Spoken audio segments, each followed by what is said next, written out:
I'd like to say at the beginning of this hearing, it is the tradition of this committee to have nominees in front of us in open and closed session. It's also incumbent on those who attend in the audience that they recognize the order that we expect. The chair would announce now, I will not be lenient. If there are outbursts, you will be cleared from the room and it will be done immediately. So for the benefits of members and for the benefit of our witnesses, if you're going to do it fast, do it early, and be gone. I'd like to welcome our witnesses today. Our witness, Acting Director of the Central Intelligence Agency, Ms. Gina Haspel. Gina, congratulations on your nomination. Our goal in conducting this hearing is to enable the committee to begin consideration of Ms. Haspel's qualifications and to allow for thoughtful deliberation by all members. She's already provided substantive written responses to more than 100 questions presented by the committee and its members. Today, of course, members will be able to ask additional questions and to hear from Ms. Haspel in open and closed session. Gina, you've been asked to lead what I believe is one of our most treasured assets in this nation during a period of profound change. The Central Intelligence Agency is one of the principled members of the United States intelligence community and is tasked with collecting foreign intelligence through human sources and by appropriate other means. The CIA operates in the shadows. Its officers are often undercover and sometimes work in hostile and austere environments. It's not simply a job for many, but it's a lifestyle, one that you have lived honorably for more than 30 years. The clandestine nature of the agency's work, however, is both its greatest capability and its most challenging liability, as its activities are outside the public view. We address that liability by calling upon the President to nominate individuals with unwavering integrity, and the Senate approves only those who we are assured will lead this organization lawfully, ethically, and morally. Gina Haspel was born in Kentucky, the oldest of 5 children, where she returned after attending high school in England. She originally told her father, who served in the United States Air Force, that she wanted to attend West Point, only to be gently reminded that West Point at the time did not admit women. That didn't dilute her sense of service, and after graduating from the University of Kentucky, Gina went on to work as a contractor with the 10th Special Forces Group. It was in Fort Devon that Gina learned about the CIA, a place where she could serve along with other women doing clandestine work around the world. Since her departure in 1985, Gina's developed an extensive overseas experience and served as chief of station in many locations. In Washington, she's held numerous senior leadership positions, including Deputy Director of National Clandestine Services. Gina, I've reviewed the material provided by you and have spoken to you personally many times. I believe your intellectual rigor, your honorable service, and outstanding judgment make you a natural fit to lead the CIA. I can assure you that this committee will continue to faithfully follow its charter and conduct vigorous and real-time oversight over CIA's operations and activities. We'll ask difficult and probing questions of you and your staff, and we will expect honest, complete, and timely responses. The American people allow the CIA to operate in the shadows because they have a trust in oversight, and I take that responsibility seriously. Now, some may seek to turn this nomination into a trial about a long-shuttered program. I'd like to set the record straight and make clear to those in attendance and the American people that this hearing's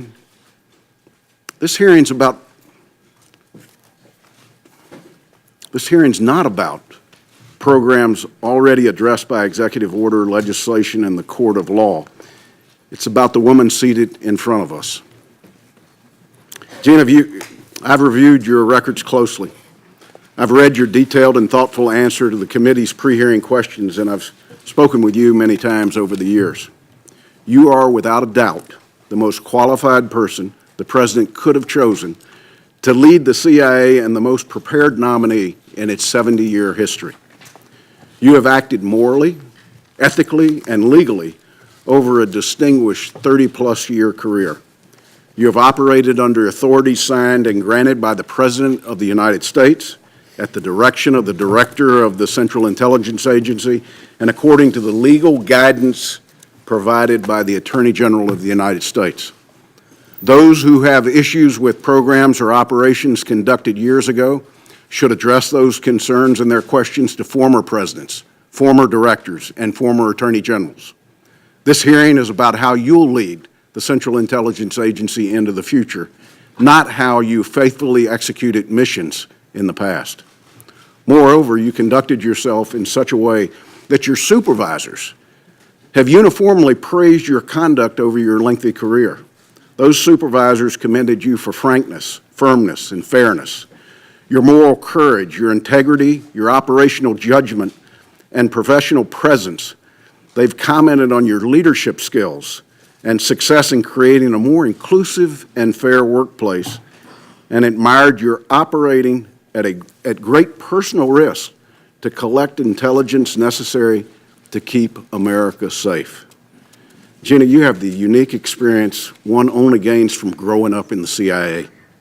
You have the moral strength to speak truth to power.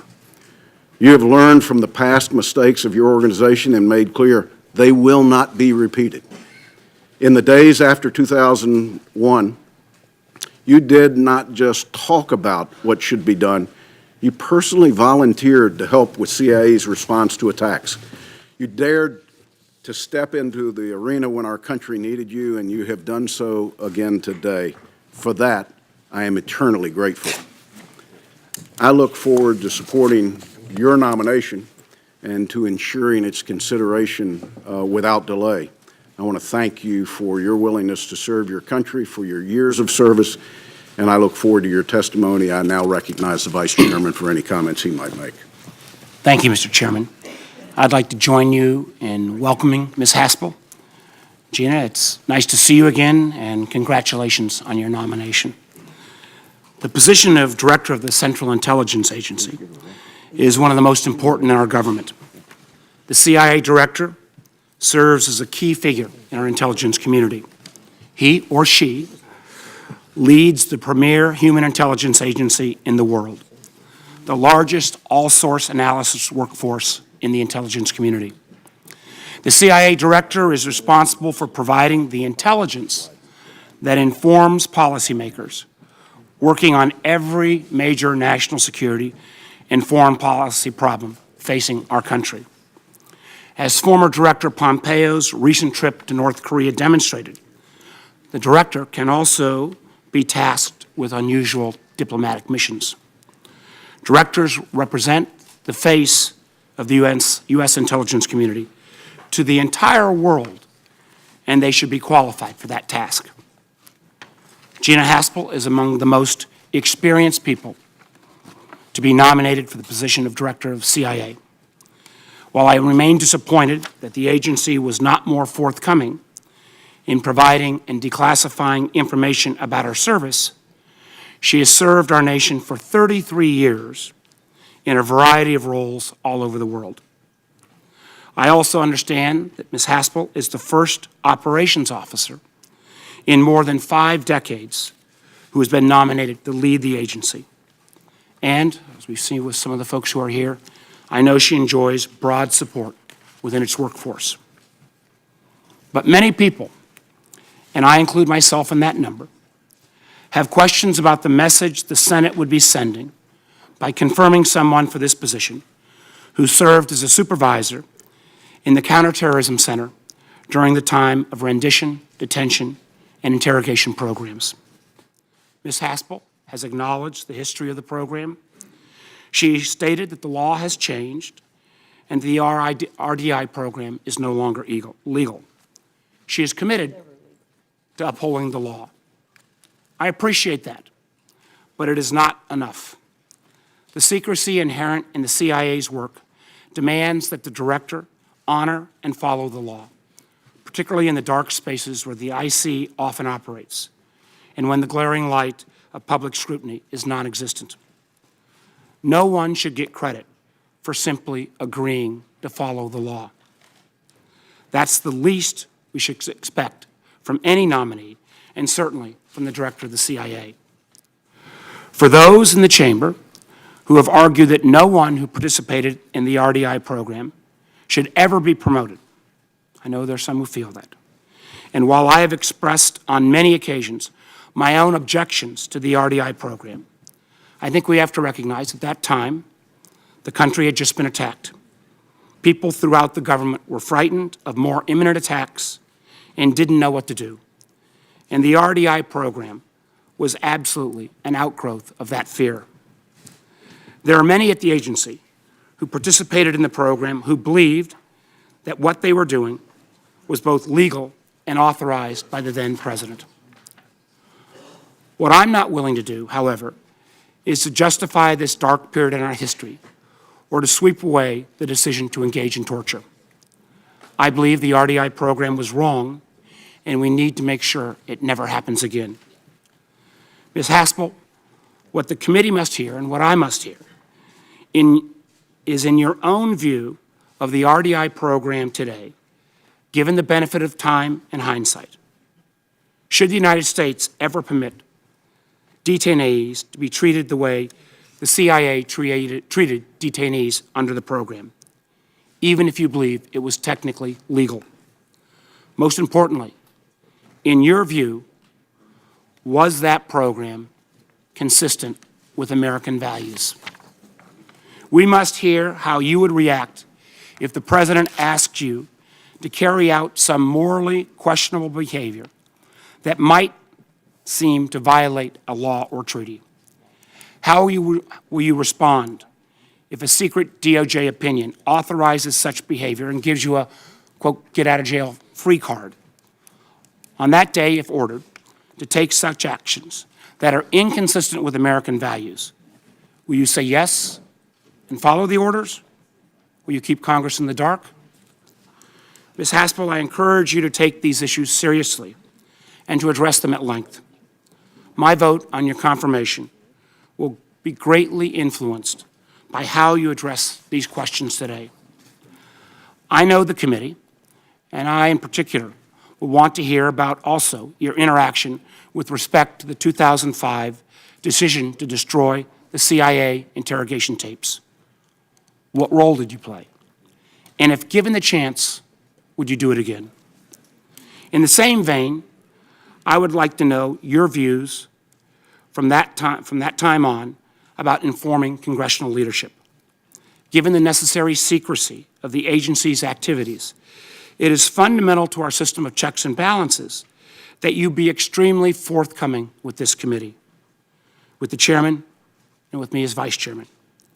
I expect you to look for reasons to read us in rather than looking for excuses to keep us out of the loop. Ms. Haspel, you should consider carefully how you might deal with morally questionable requests in the future. If confirmed, you will face a White House, and frankly, in my belief, a president who does not always seem interested in hearing, much less speaking, the truth. The president seems incapable or unwilling to accept the facts that might contradict his views or his policy preferences.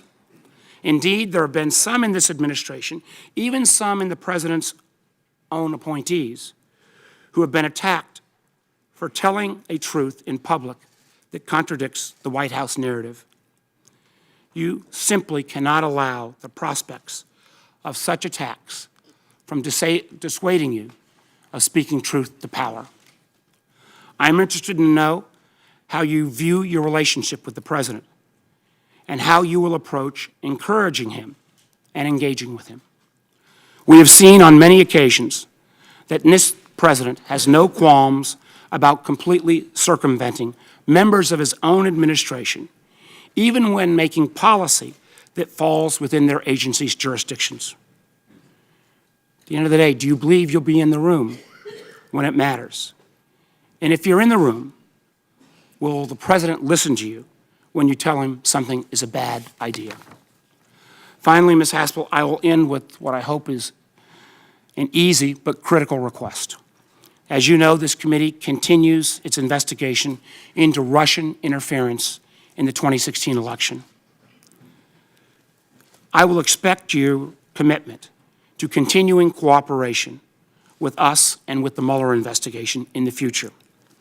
I hope you will agree that it is critical that both of these investigations be permitted to proceed independently and completely towards their own conclusions without White House interference. Gina, again, congratulations on your nomination and for your very important work on behalf of our country. Thank you, Mr. Chairman. I yield back. I thank the Vice Chairman. It's now an honor to recognize two of our former colleagues. Welcome to each of you, and I will recognize Senator Chambliss and then Senator Bayh for their introductions. Senator Chambliss. Thank you, Mr. Chairman, and to you, Vice Chairman Warner, distinguished members of the committee. It's an honor for me to be here with you today, along with my dear friend and former colleague, Senator Bayh, and also with our mutual friend, Gina Haspel, obviously President Trump's nominee to be the leader at the CIA. It's hard to believe it's been a little over 3 years since I sat on your side of the dais, and while I miss my personal relationship with each one of you, I do not miss the daily decisions that you're having to make, but thank goodness all of you are here to do that. I've known and admired Gina Haspel for many years. In fact, I met her as a member of this committee, and no doubt traveling to one of the many garden spots that CIA officers have been deployed around the globe. Gina is a consummate intelligence professional who is unwaveringly honest and objective, which is exactly the type of person we need leading the men and women of the CIA today.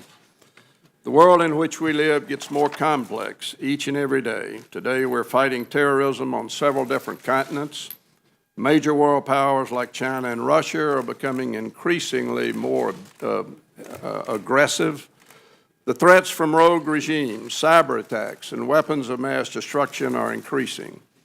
All the while, the international cooperation and stability continue to deteriorate. The world in which we live needs experience at the helm of the CIA. Gina Haspel joined the CIA during the Cold War and has played a part in keeping our country safe ever since. She has served with distinction for over 30 years, working at almost every level of the National Clandestine Service. For her contribution, she's been awarded the Intelligence Medal of Merit, the George H.W. Bush Award for Excellence for Counterterrorism, the Donovan Award, and a Presidential Rank Award. Gina's nomination is also significant because, if confirmed, she would be the first female director of the CIA in the agency's history, an achievement that is long overdue, considering the incredible contribution over the years that women have made to the mission of the CIA. Throughout her career at the CIA, Gina has held many leadership positions, but also taken on some of the most demanding and least rewarding assignments that the agency has to offer. Gina joined the CIA's Counterterrorism Center in the wake of 9/11, putting herself at risk when her country needed her the most. As the committee well knows, these jobs require long hours, are nerve-wracking, and come with great personal risks. It's difficult to talk about all of Gina's accomplishments over her 30-plus year career at the CIA in an open setting, but I know that each of you have reviewed her extensive record. Gina has been criticized in the press for some of her work done at the CIA's Counterterrorism Center, and frankly, I find this criticism very troubling. In 2011, as you all know, Mike Morrell reviewed Ms. Haspel's conduct related to the CIA's destruction of the interrogation tapes and determined her actions to be appropriate and found no fault in the performance of her duties. We all have very strong feelings about the counterterrorism programs that the CIA carried out following 9/11. However, responsibility for these programs rests with the Commander-in-Chief and the senior leadership at the CIA, not Gina Haspel. When a CIA officer is carrying out authorities granted to them by the President at the direction of their superiors and in a way that is determined to be lawful by the Attorney General, they should not be punished, period. I hope I've made the case for Gina, but I also hope you won't just take my word for it. Gina's nomination is being supported by a broad spectrum of national security professionals who have served in both Republican and Democratic administrations. Intelligence community leaders like Henry Kissinger, Jim Clapper, Bob Kerrey, Mike McConnell, Mike Hayden, Leon Panetta, John Brennan, and many others. In today's political climate, I cannot name the last time that so many former intelligence professionals agreed on a single nominee. Everything I've said to this point is part of the public record, and I now want to close by putting a personal touch on this nomination. During my 2 years on the HPSI and 12 years on this committee, I traveled overseas extensively for the purpose of conducting oversight of the intelligence community. A lot of that travel was with Chairman Burr and with Senator Feinstein. With only a couple of obvious exceptions, we visited with the intelligence community personnel in every hotspot in the world. On several of those stops, we visited with Gina Haspel. Never were we less than significantly impressed by the leadership that Gina was giving to the agency. Every member here knows the mission of the CIA, but I'd just like to say to the general public the written stated mission at the CIA, which is to preempt threats and further U.S. national security objectives by collecting intelligence that matters, producing objective all-source analysis, conducting effective covert action as directed by the President, and safeguarding the secrets that help keep our nation safe. No one is better prepared, more focused, or more capable to carry out that mission than is Gina Haspel. Mr. Chairman, Gina is a proven leader who knows the agency and the threats we face. She is ideally suited to become the next and first female director of the CIA. Everybody on this committee has an obligation to vet her nomination thoroughly, and I know you will. But at the end of the day, I urge you to support her nomination and send it to the floor so that her nomination can be confirmed by the Senate of the United States. Thank you, Mr. Chairman. Thank you, Senator Chambliss. Senator Bayh. Thank you, Chairman Burr, Vice Chairman Warner, members of the committee, former colleagues, and current friends. Let me begin by thanking each of you for your service and vital work performed on the Senate Select Committee on Intelligence. Senator Chambliss and I know firsthand the important responsibility each of you bear, and I'm sure I speak for millions of our fellow citizens when I thank you for carrying it out in such an exemplary manner. It's a pleasure to be with you again to introduce Gina Haspel. My connection to this committee, Mr. Chairman, is longstanding. In fact, my father, Birch Bayh, served on this panel when it was first created in the aftermath of the Church hearings, which documented the essential need for Congress for congressional oversight of our intelligence community, a role this nominee strongly supports. My own decade of service on the Senate Select Committee on Intelligence, including with many of you, was, to say the least, eventful. Like today, we faced Russian hostility, Iranian regional ambitions, an expansionist China, an erratic North Korea, cyber threats, and much, much more. But unlike today, and thank God for that, on September the 11th, 2001, we experienced a tragedy that indelibly defined those years, when a group of suicidal fanatics killed almost 3,000 innocent men, women, and children. It was the deadliest attack on our homeland in half a century. Who can forget the image of the Twin Towers falling? Who can forget the images of people leaping to their deaths to escape the flames? When would the next attack come? How many more Americans would die? Throughout it all, this committee was an oasis of bipartisanship. No Democrats, no Republicans, just Americans working together to protect our country. Gina Haspel has done, and if confirmed, will do likewise. She is a lifelong intelligence professional, does not come from the world of politics, and may be the most nonpartisan individual ever nominated for Director of Central Intelligence. It is instructive that former DCIs of both parties endorse her nomination, including Leon Panetta, John Brennan, and Michael Hayden. Each of these men have been blunt in their criticism of some aspects of the current administration, but all support Gina Haspel. Ms. Haspel, as has been noted, is without question the most qualified person ever nominated for this position. For 33 years, she has worked to defend America from those who would harm us.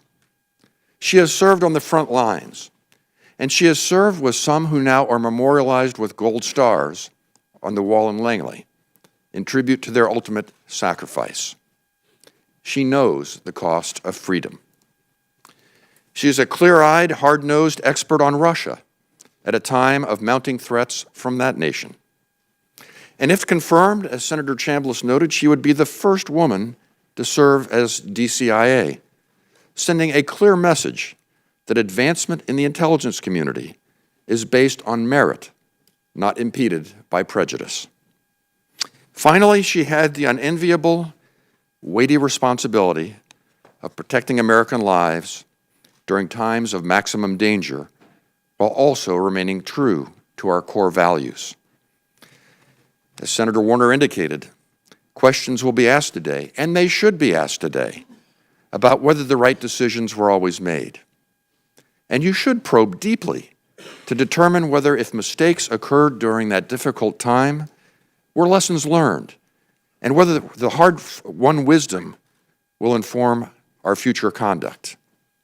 Under Director Haspel, I am confident it will. If approved by this panel and confirmed by the Senate, Gina Haspel will obey the rule of law. She has the experience and strength to speak truth to power. She's devoted to protecting Americans from those who would harm us, and doing so consistent with our fundamental values, because she knows that it is those ideals that are our ultimate source of strength, and those principles that make America the exceptional nation she has sworn to defend. Thank you, Mr. Chairman. Thank you, Mr. Vice Chairman. Thank you, Senator Bayh.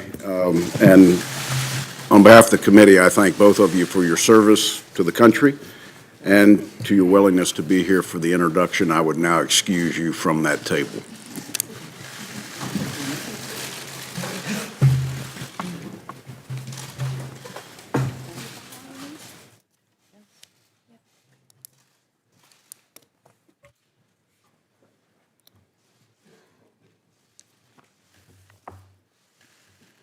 Ms. Haspel, I'd ask you to stand and raise your right hand. Do you solemnly swear to give the committee the truth, the full truth, and nothing but the truth, so help you God? I do. Thank you. Please be seated. Ms. Haspel, before we move to your statement, I'll ask you to answer 5 standard questions the committee poses to each nominee who appears before us. They just require a simple yes or no answer for the record. 1, do you agree to appear before the committee here or in any other venue when invited? I do. 2, if confirmed, do you agree to send officials from your office to appear before the committee and designated staff when invited? I do. 3, do you agree to provide documents or any other materials requested by the committee in order to carry out its oversight and legislative responsibilities? I do. 4, will you both ensure that your office and your staff provide such materials to the committee when requested? I will. And 5, do you agree to inform and fully brief to the fullest extent possible all members of the Committee of Intelligence Activities and Covert Action rather than only the chair and the vice chairman? I do. Thank you very much. We'll now proceed to your opening statement. Ms. Haspel, the floor is yours.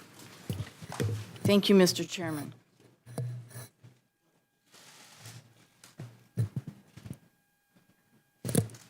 Chairman Burr, Vice Chairman Warner, and members of the committee, Thank you for the opportunity to appear before you today. I want to thank Senators Chambliss and Bai for the kind words and support. I would also like to take just a moment to recognize a few guests who have come today, including Principal Deputy Director of National Intelligence and my good friend Sue Gordon, CIA Chief Operating Officer Brian Bulletow, Mrs. Susan Pompeo, thank you for coming, the best ambassador I ever worked for, Ambassador Louis Sussman, and two dear mentors of mine, senior CIA officers and then later senior IC officials, Mary Margaret Graham and Charlie Allen. I am here because I have been nominated to lead the extraordinary men and women at the Central Intelligence Agency, men and women who are our country's silent warriors. These dedicated professionals spend much of their careers in difficult, far-flung outposts of the globe, striving to make our fellow Americans more secure at home. It has been the privilege of my professional life to be one of those CIA officers. Now, I have been asked by President Trump to lead this workforce and to continue the work that Mike Pompeo and I began a little more than a year ago, ensuring that CIA is postured to meet the complex challenges our nation faces. Those challenges include a changing but still lethal threat from terrorist groups, a nuclear threat against the continental United States from a rogue state, destabilizing Iranian adventurism, an aggressive and sometimes brutal Russia, and the long-term implications of China's ambitions on the global stage. While these challenges are daunting and offer few easy answers, I am confident the United States and the American people have the resolve to meet them head-on. If I am confirmed as director, you have my solemn commitment that I will position this agency to provide the intelligence support our country needs to meet the challenges of today and those of tomorrow. I welcome the opportunity to introduce myself to the American people for the first time. It is a new experience for me as I spent over 30 years undercover and in the shadows. I don't have any social media accounts, but otherwise I think you will find me to be a typical middle-class American, one with a strong sense of right and wrong, and one who loves this country. I was born in Kentucky, and while my family has deep roots there, I was an Air Force brat, and we followed my father to postings all over the world. My childhood overseas instilled in me a deep love for foreign languages and cultures, but also a deep understanding of the vital role of American leadership in combating aggression abroad. I joined CIA in 1985 as a case officer in the clandestine service. From my first days in training, I had a knack for the nuts and bolts of my profession. I excelled in finding and acquiring secret information that I obtained in brush passes, dead drops, or in meetings in dusty alleys of third world capitals. I recall very well my first meeting with a foreign agent. It was on a dark, moonless night with an agent I'd never met before. When I picked him up, he passed me the intelligence, and I passed him an extra $500 for the men he led. It was the beginning of an adventure I had only dreamed of. The men who ran CIA in those days leaned forward in giving me the right opportunities to succeed or fail. When a very tough, old-school leader announced that I was his pick to be chief of station in a small but important frontier post, a few competitors complained to me directly. Why would they send you? I owe that leader much for believing in me at a time when few women were given these opportunities. While I could have done without some of the long nights sleeping on the floor of my station, I was proud of the work we did there, including the successful capture of 2 major terrorists in the wake of the Africa embassy bombings, a counterproliferation operation that went our way, and the dismantlement of a local terrorist cell. Altogether, I have served 7 tours in the field, 4 as chief of station, including hardship assignments in distant posts and more recently in the capital of a major U.S. ally. By any standard, my life at the agency, and it has been my life, has exceeded all of my expectations from that January day when I first took the oath to today. There were few senior women leading at CIA in those days, and we are stronger now as an organization because that picture is changing. I did my part quietly and through hard work to break down some of those barriers. And I was proud to be the first woman to serve as the number 2 in the clandestine service. It is not my way to trumpet the fact that I am a woman up for the top job at CIA, but I would be remiss in not remarking on it, not least because of the outpouring of support from young women at CIA and indeed across the IC because they consider it a good sign for their own prospects. My experience and success as an operations officer led to 3 leadership positions in the clandestine service. And 1 year ago, I was asked to serve as Deputy Director of CIA. The reaction of the workforce to a rare nomination of one of their own to be director, someone who has been in the trenches with them, has been overwhelming. I am humbled by their confidence that I can successfully lead this agency and inspired to work harder than ever to maintain that trust. They know that I don't need time to learn the business of how CIA works. I know CIA like the back of my hand. I know them, I know the threats we face, and I know what we need to be successful in our mission. I have played a leading role this past year in setting us on the right path, and I intend on continuing on that path if I am confirmed as director. Our strategy starts with strengthening our core business, collecting intelligence that helps policymakers protect our country and advance American interests across the globe.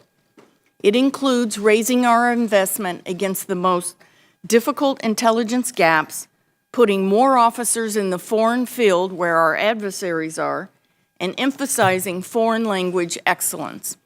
And finally, it involves investing in our partnerships, both within the U.S. government and around the globe.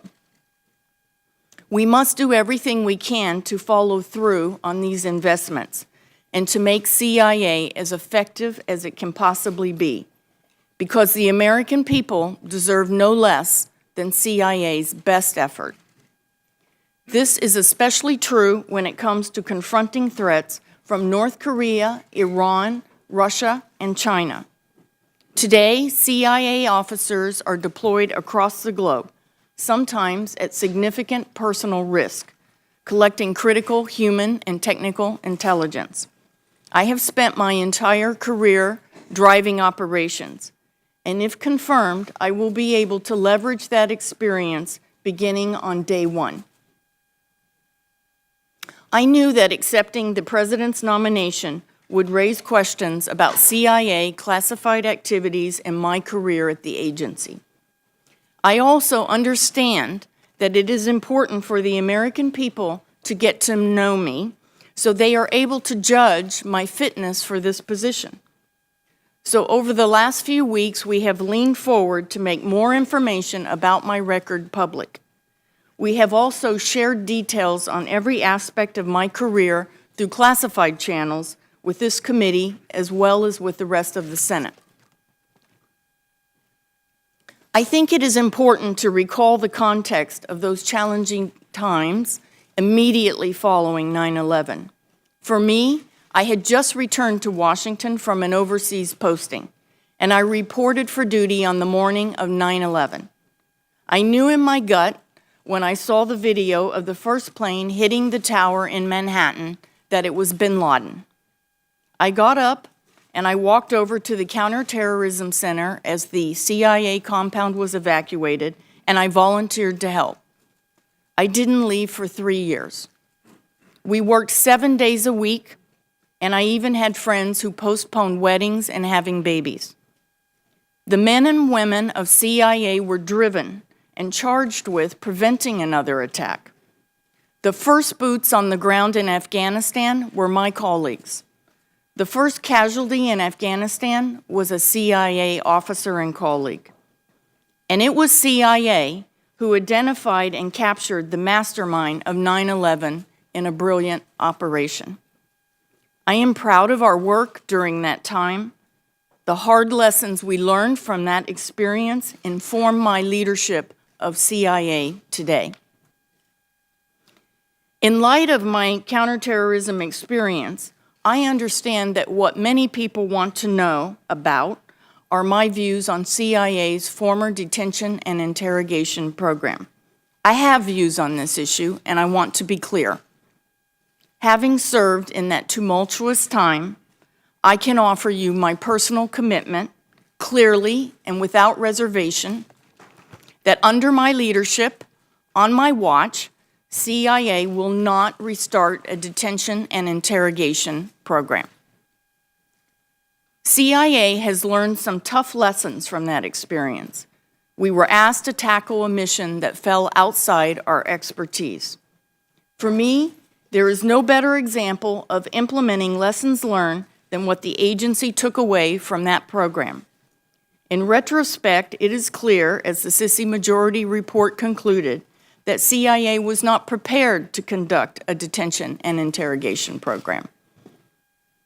Today, the U.S. government has a clear legal and policy framework that governs detentions and interrogations.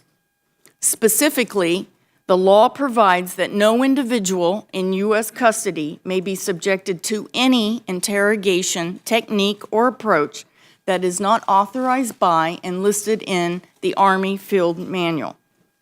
I fully support the detainee treatment required by law, and just as importantly, I will keep CIA focused on our collection and analysis missions that can best leverage the expertise we have at the agency. Like I said, we learned important lessons following 9/11. As both a career intelligence officer and as an American citizen, I am a strong believer in the importance of oversight. Simply put, experience has taught us that CIA cannot be effective without the people's trust, and we cannot hope to earn that trust without the accountability that comes with congressional oversight. If we cannot share aspects of our secret work with the public, we should do so with their elected representatives. For CIA, oversight is a vital link to the open society we defend. It's a defining feature of the U.S. intelligence community, and one of the many things that distinguishes us from the hostile services we face in the field. If confirmed as director, I will uphold the agency's obligations to Congress and ensure that oversight works on behalf of the American people.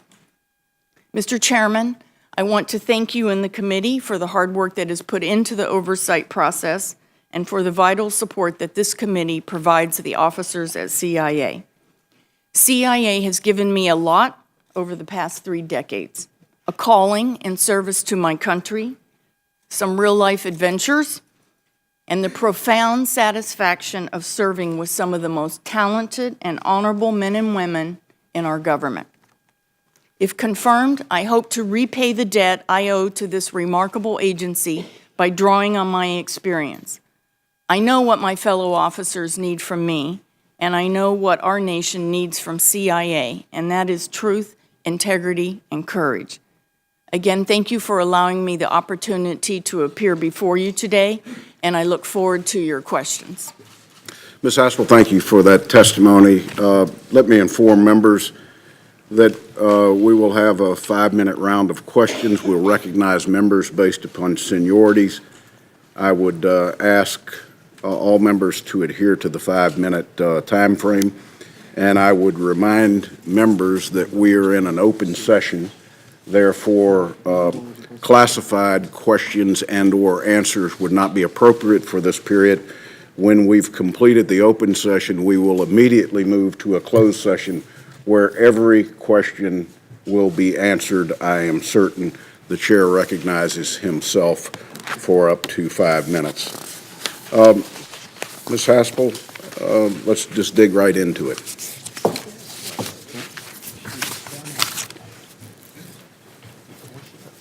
There's been much debate and much news coverage about Jose Rodriguez, the former director of the National Clandestine Service, and his decision to direct the destruction of the detainee interrogation videotapes.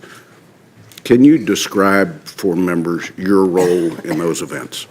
Senator, yes, I can. In 2005, I believe it was fall of 2005, I was Chief of Staff to the Deputy Director for Operations, that is head of the Clandestine Service. The tape issue had lingered at CIA for a period of about 3 years. I believe the tapes were made in 2002, and over time there was a great deal of concern about the security risk posed to CIA officers who were depicted on the tapes. Those security issues centered on the threat from al-Qaeda should those tapes be irresponsibly leaked. Mr. Rodriguez, who was the DDO at the time, the Deputy Director for Operations, has been very upfront and has made it clear on a number of occasions publicly that he and he alone made the decision to destroy the tapes. I would also make it clear that I did not appear on the tapes, as has been mischaracterized in the press. However, as Chief of Staff, and I believe like everyone at the agency at that time, we were extremely concerned about the security risk that was posed to our officers. We were aiming to do two things: to adhere to U.S. law, but at the same time reach a resolution that would protect our officers. There were numerous legal consultations over a period of years at the agency. Our lawyers were very consistent in saying to us that there was no legal requirement to retain the tapes, no legal impediment to disposing of the tapes. I'm not a lawyer, but I believe the basis for that judgment was the fact that there was a complete and written, detailed record of the interrogations. And at CIA, the official record is the cable record. We use that for all of our operations. There were 2 reviews done of the tapes to compare them to the written record. One of those was undertaken by the Office of General Counsel. The second was undertaken by the Office of the Inspector General. In both cases, they found that the written record was detailed, accurate, and complete. So the consistent legal advice, it never changed, was that there was no legal requirement to retain the tapes. But there were some policy objections to disposing of the tapes. So our job in the Office of the Deputy Director for Operations was to arrange consultations with senior leaders at the agency. At the time the tapes were destroyed, Mr. Rodriguez asked me to prepare a cable because he was going to have another conversation with then director of the agency to talk about this issue again. I did so. A couple of days later, he released the order he believed on his own authority. He took the decision himself, and he said it was based on his own authority. I asked him if he had had the consultation with the director at the time, as planned, and he said he decided to take the decision on his own authority. There were 3 investigations, 3 looks at the tapes, inquiries that I know about. One was undertaken by HPSI, the House Oversight Committee. I never saw a report on that, but the chairman at the time said that he found no fault with my actions. There was a Department of Justice investigation that was closed without charges after, I think, more than 2 years. And then there was an internal investigation of the issue conducted by one of my predecessors, Mr. Morrell, who found no fault with my actions and that my decisions were consistent with my obligations as an agency officer. Thank you for that answer. Recognizing my 5 minutes is now up, I recognize the Vice Chairman. Thank you, Mr. Chairman. I'm going to follow up on the question around the tapes, Ms. Haspel. November 4th of 2005, then Senator Levin introduced legislation to create a commission, model on the 9/11 Commission, to look into the agency's treatment of detainees. 3 days later, you drafted the cable. 4 days later, the tapes were destroyed. Were you aware of Senator Levin's actions? And the timing seems very close to acting on behalf of potential congressional action. And in Mr. Morrell's statements, there was comments that your superior, Mr. Rodriguez, was aware that 2 White House counsels, the Counsel of the Vice President, the DNI, and the DCIA, and the HPSI ranking member had all expressed opposition or reservations about the destruction of the tapes. So were you aware of those facts that Mr. Rodriguez was at least aware of, and were you aware of the actions of Senator Levin when you drafted your memo and then had the tapes subsequently destroyed? Senator Warner, what I recall were the security issues surrounding the tapes. I don't recall pending legislation. I just don't recall What that. about the issue of all of the councils, the Counsel of the Vice President, DNI, HPSI ranking member? The fact there was. Senator, I don't know if I was aware of all of those, but I knew there was disagreement about the issue of the tapes outside the agency, and that is why we were working toward a meeting with the then director to talk about those issues and how we address those concerns of people outside the agency. So I was working toward resolution within a process. But with that overhang, I know other members will raise this, the timing seems, I hope I can get some more clarity on the timing. I want to make sure I take my time, though. And I heard your statement about the fact that if you're confirmed, there will never be an interrogation program under your leadership, and you address the issue of the fact that it is against the law. Question I have, with the benefit of hindsight, do you believe the program, in terms of the interrogation program, was consistent with American values? Senator, as we sit here today, and with some distance between us and the events of 9/11, the Congress and indeed our nation have had an opportunity to have a debate about the interrogation standards we want to use as the United States of America. We have decided to hold ourselves to a stricter moral standard for DOD that is defined in the Army Field Manual.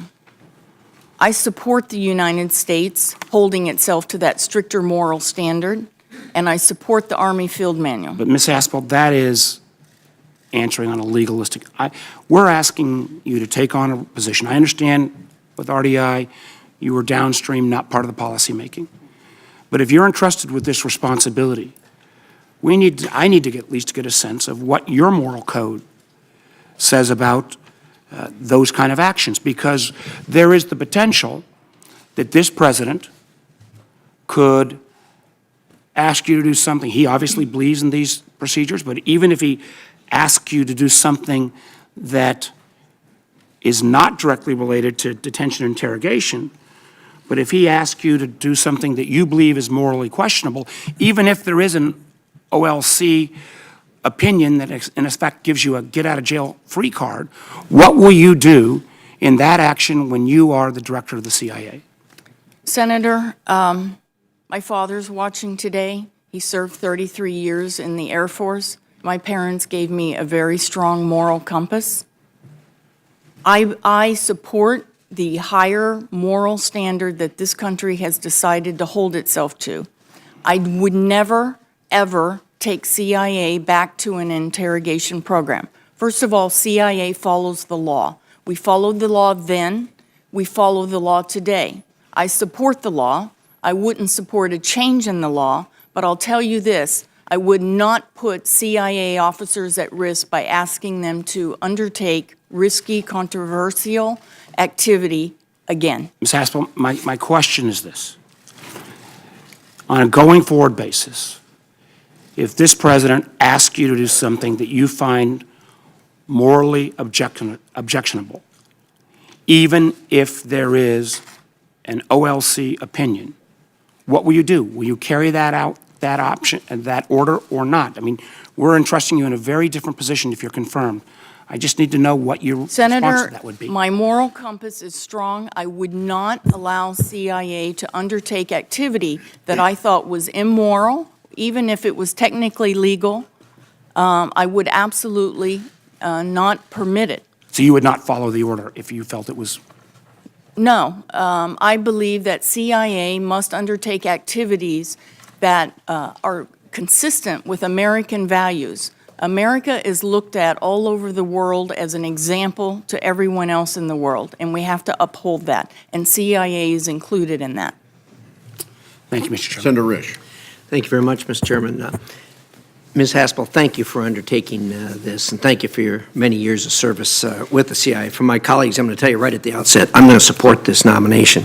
I don't take that lightly. I've had the opportunity to review all the materials that have been provided, but more importantly than that, I've known Ms. Haspel for the 10 years I've been on this committee and had the opportunity to work with her over those years, and even visit you out in the field when you were at the garden spots that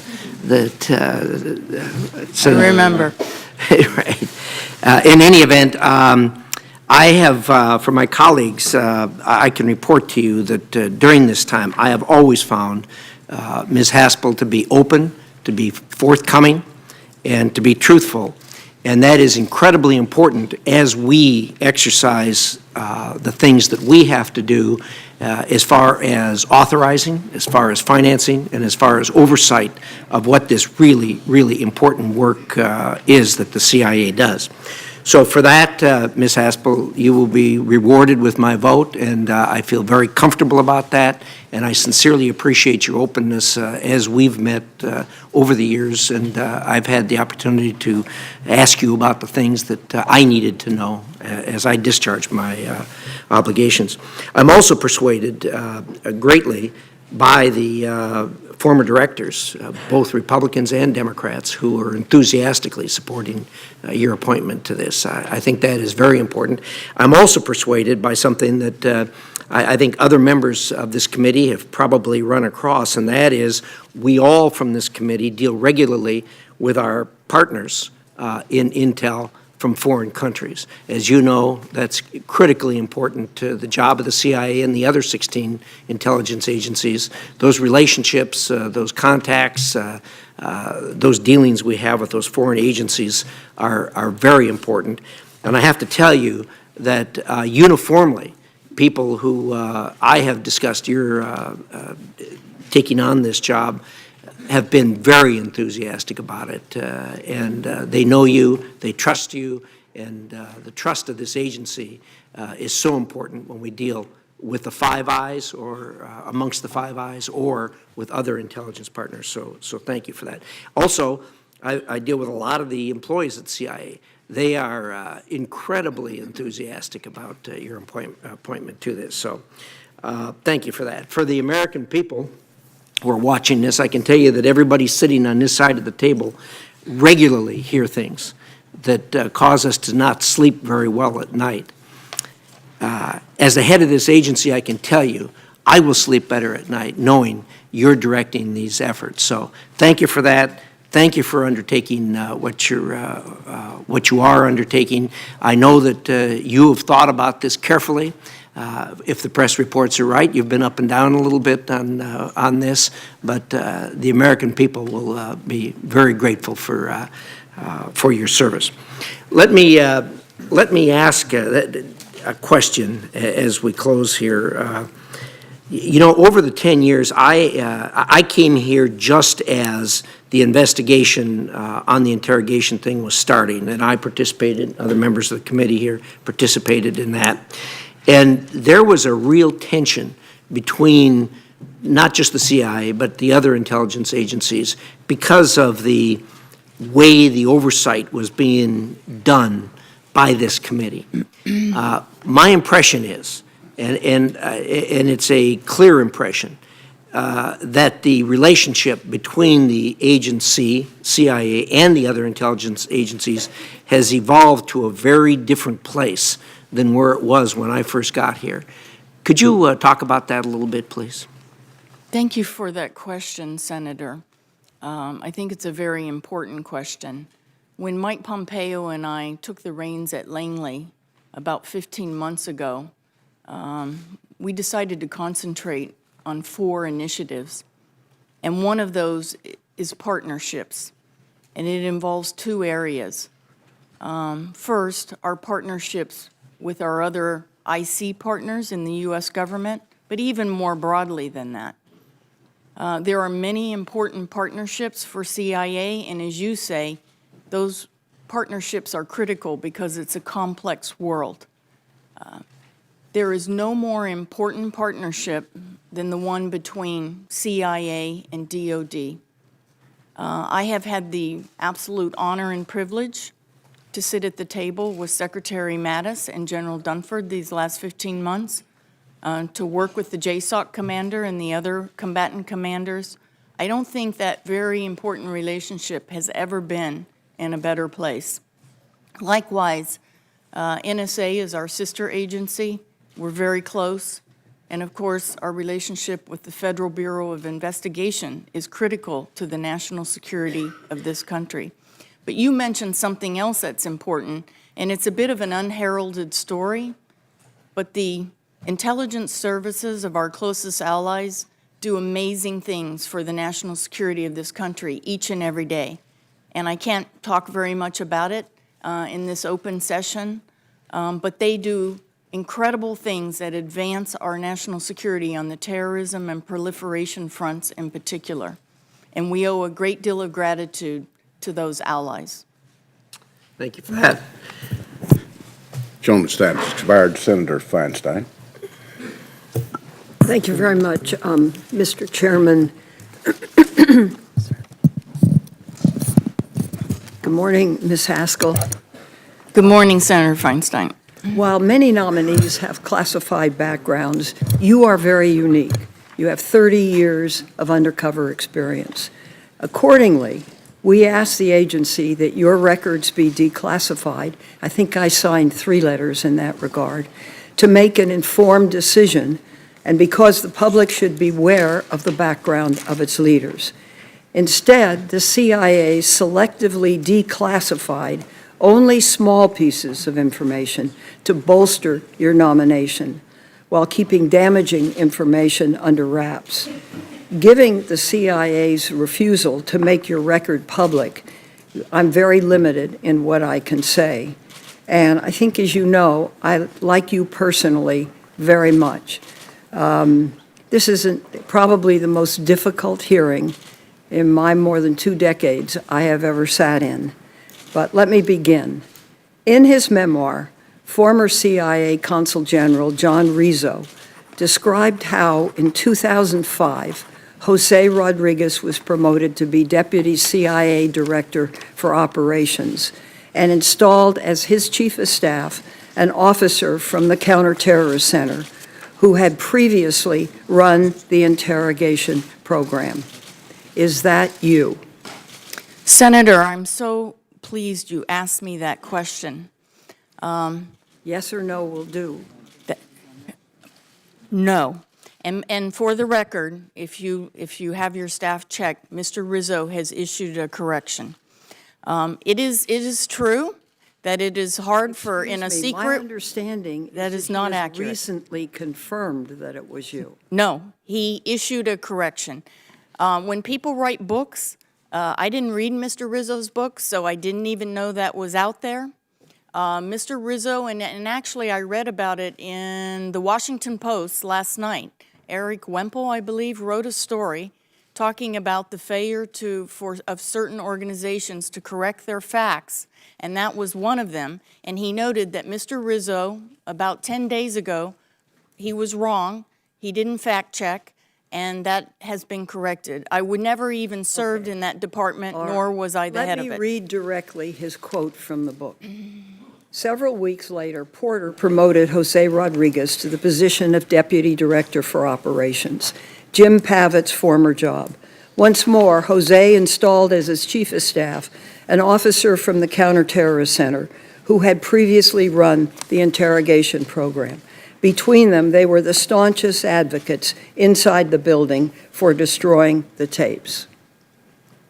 Senator, I did not run the interrogation department. In fact, I was not even read into the interrogation program until it had been up and running for a year. I never served. Were you an advocate for destroying the tapes? Senator, I absolutely was an advocate if we could within and conforming to U.S. law, and if we could get policy concurrence to eliminate the security risk posed to our officers by those tapes, and the consistent legal And you were aware of what those tapes contained? No, I never watched the tapes, but No, I but understood you- that our officers' faces were on them and that that was very dangerous at a time when there were unauthorized disclosures that were exposing the program. But it also exposed how the program was conducted, because they were tapes of the actual interrogation of 92 detainees, as I understand it. No, the tapes were recordings of only one detainee. It was 92 tapes of one Okay, detainee. All right, well, thank you for that. Let me, in November and December of 2002, did you oversee the enhanced interrogation of al-Nashiri, which included the use of the waterboard as publicly reported? Yes or no? Senator, anything about my classified assignment history throughout my 33 years, we can talk about in this afternoon's classified session. There are guidelines on, as you know, existing classification guidelines, and I should go back to your first point, which is very, very important, about why we haven't declassified more about my history. There are existing classification guidelines that apply to operational activity of any officer. It has been suggested to me by my team that if we tried to declassify some of my operational history, it would help my nomination. I said that we could not do that. It is very important that the director of the Central Intelligence Agency adhere to the same classification guidelines that all employees must adhere to, because there are very good reason for those classification guidelines. Exposing operational information can be damaging to sources and methods, as you know, but there is also a physical risk to officers who go out to the far ends of the globe and conduct dangerous missions, and they believe that their participation in those dangerous missions will be protected. It would be a security risk if we started declassifying associations between CIA officers and particular terrorist or terrorist operations. So I am adhering to the existing guidelines, and I believe that it is important and that I could not stand before the CIA if I sought for short-term gain to declassify my operational history. Thank you. Senator's time's expired. Senator Rubio. Thank you. Ms. Haspel, when I joined this committee 7 years ago, I knew as much about the CIA as the average American. Obviously, I know a lot more these days.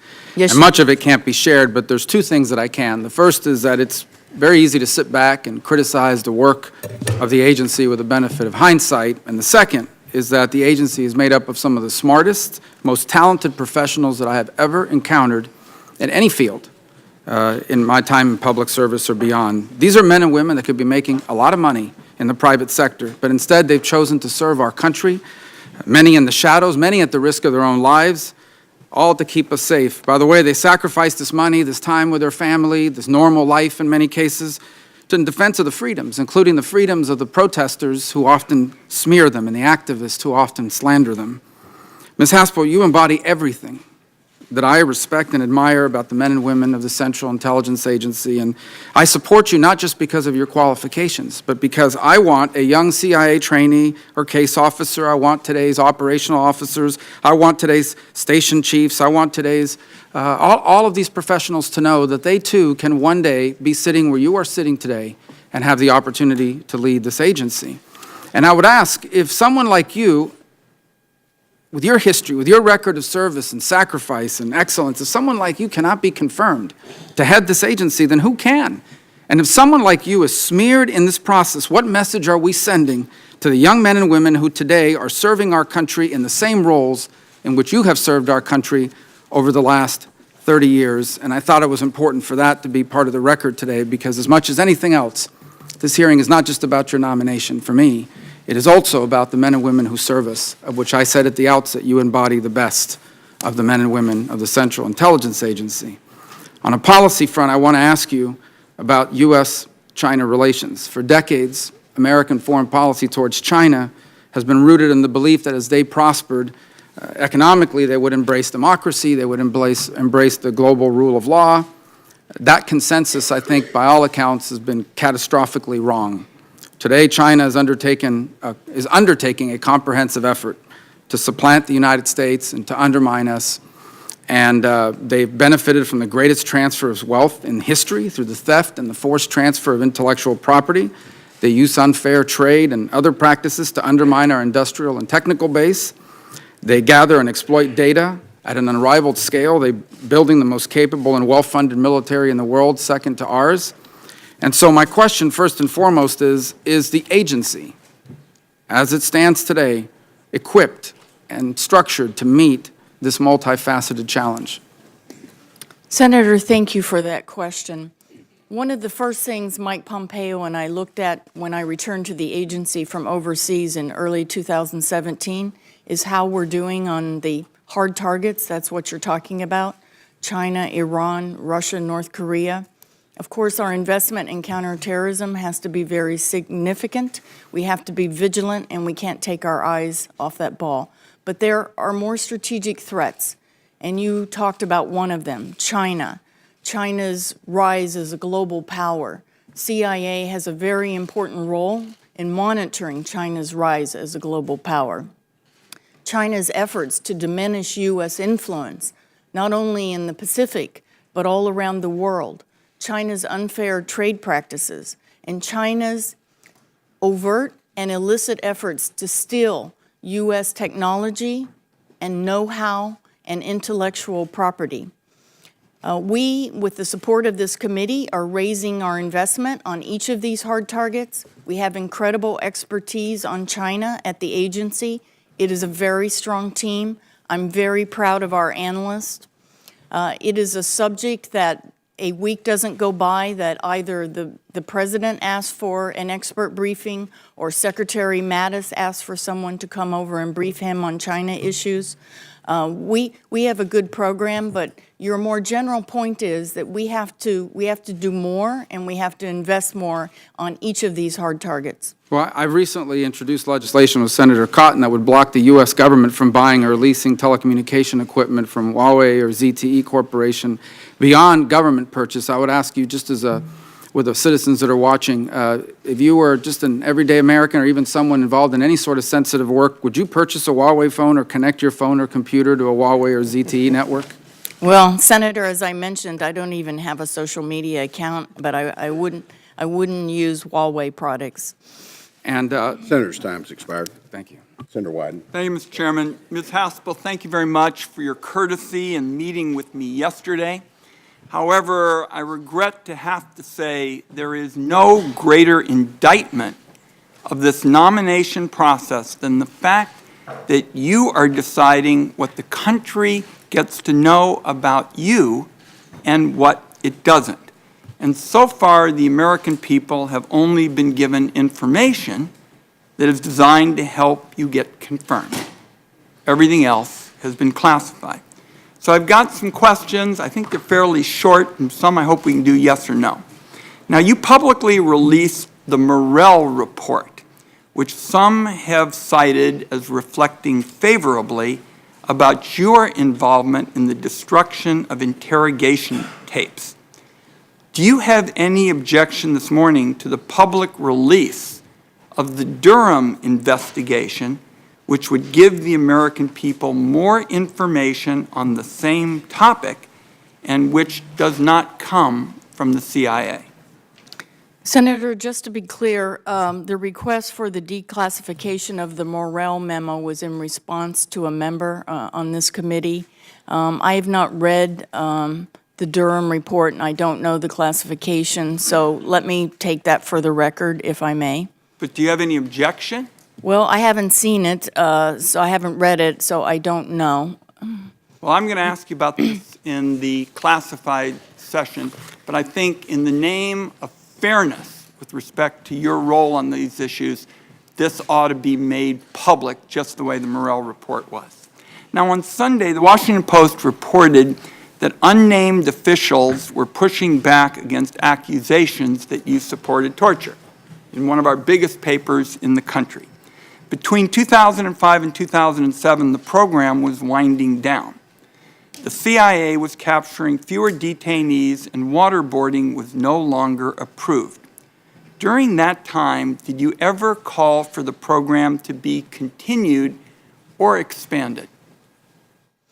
Senator, I think, like all of us who were in the Counterterrorism Center and working at CIA in those years after 9/11, we all believed in our work.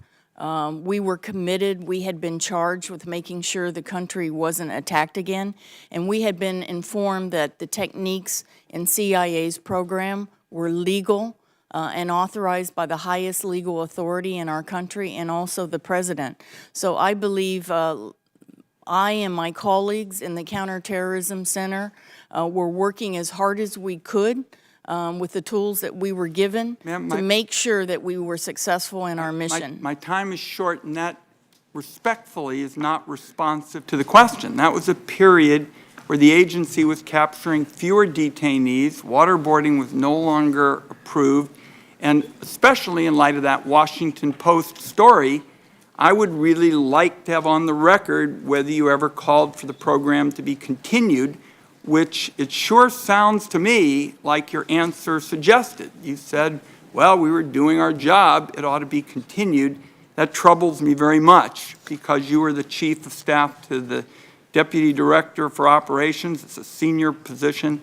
So I'm quite troubled by that response. Senator, may I just say that I don't know which Washington Post story you're referring to, but let me say this about myself.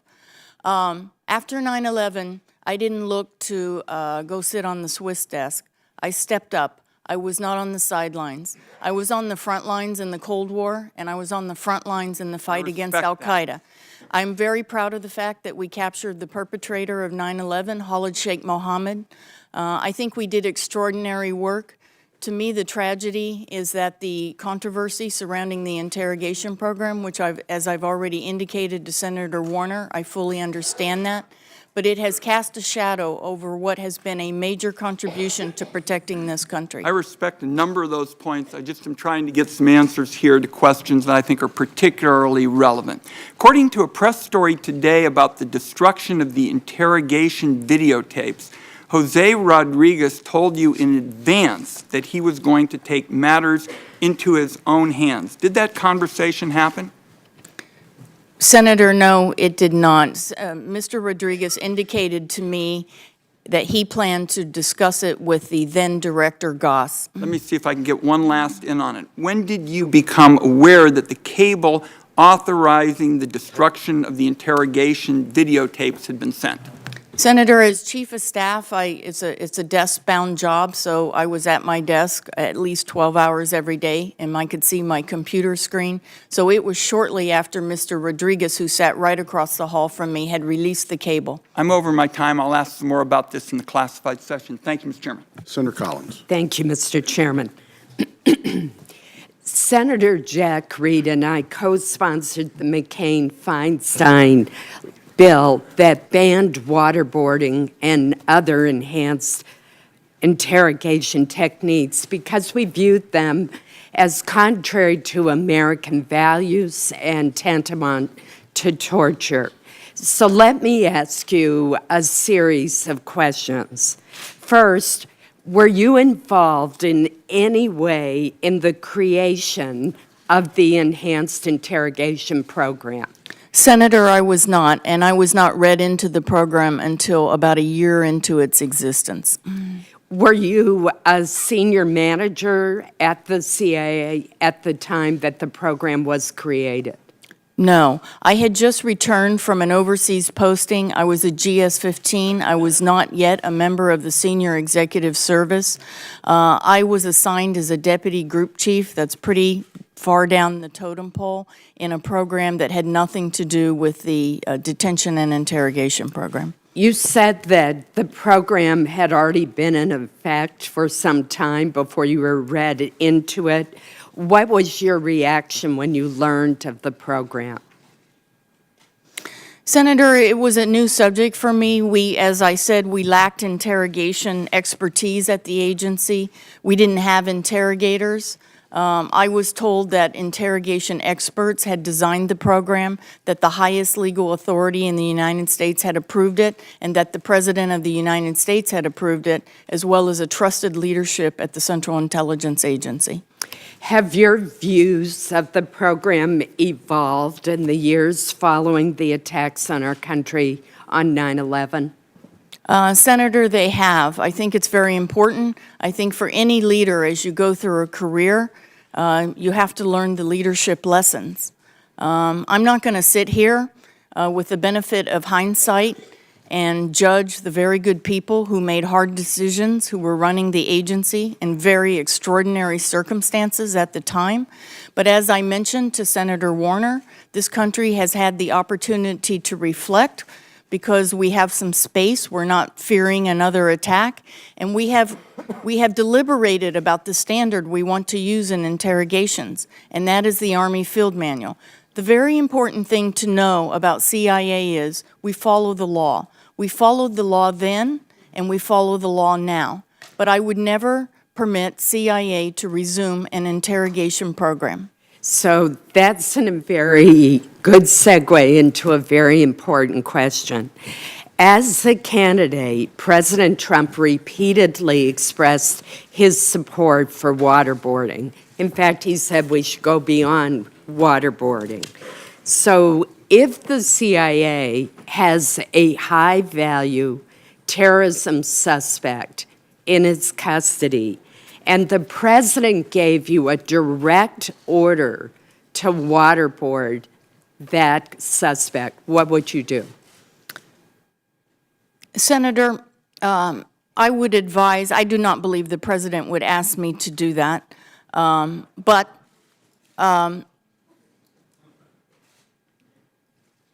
we have today in the U.S. government other U.S. government entities that conduct interrogations. DOD uses the Army Field Manual, and they conduct battlefield interrogations, and CIA has incredible expertise it can bring to the table in support of those interrogations. The FBI has its authorities to conduct interrogations, and as you know, we have the high-value interrogation group.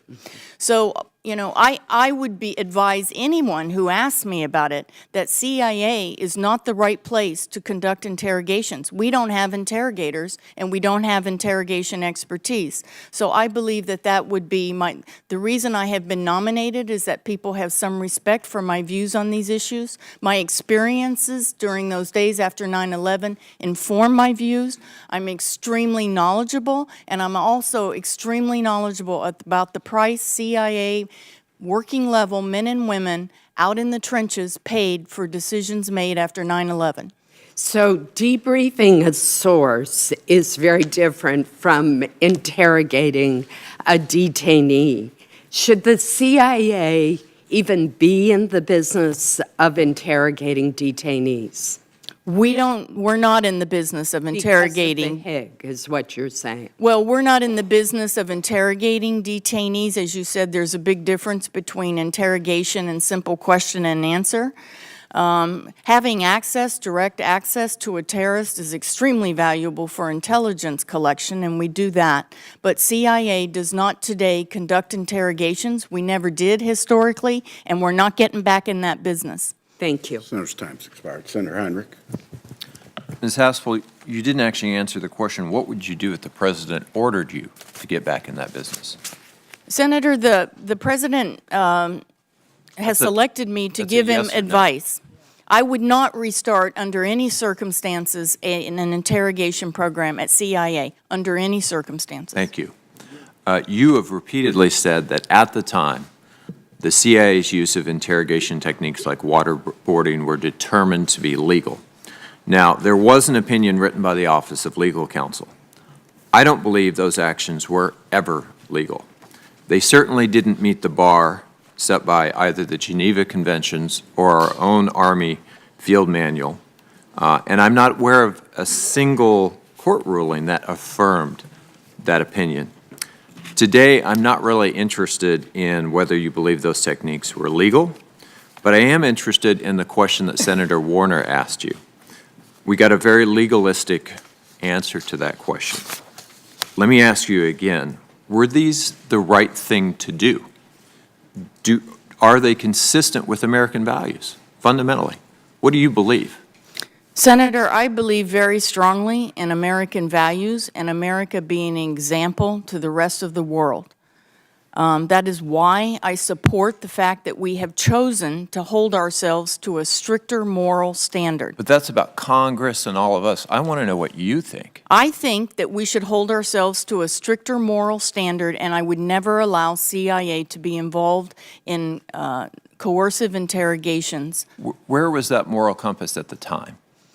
Senator, that was 17 years ago, and it's, you know, CIA, like the U.S. Army and the U.S. Marine Corps, is an organization, it's a large bureaucracy, and when you're out in the trenches at far-flung outposts in the globe, and Washington says, here's what we need you to do, this is legal, the Attorney General has deemed it so, the President of the United States is counting on you to prevent another attack. It was legal. I'm sorry? I know you believed it was legal. I want to see, I want to feel, I want to trust that you have the moral compass that you said you have. You're giving very legalistic answers to very fundamentally moral questions. Senator, that we've provided the committee every evaluation since my training report when I first joined in 1985. In all of my assignments, I have conducted myself honorably and in accordance with U.S. law. My parents raised me right. I know the difference between right and wrong. Let's move on to the videotapes. You told me earlier this week that you supported the decision of the CIA's Deputy Director of Operations to order the destruction of those videotapes depicting the use of EITs. Would you still support that order today? Senator, I would not. I think it's, as I said, it's very important that people learn. Experience is a good teacher, and the piece that was missing from the tapes was making sure that we had all the stakeholders' concurrence. There's also another very important leadership lesson.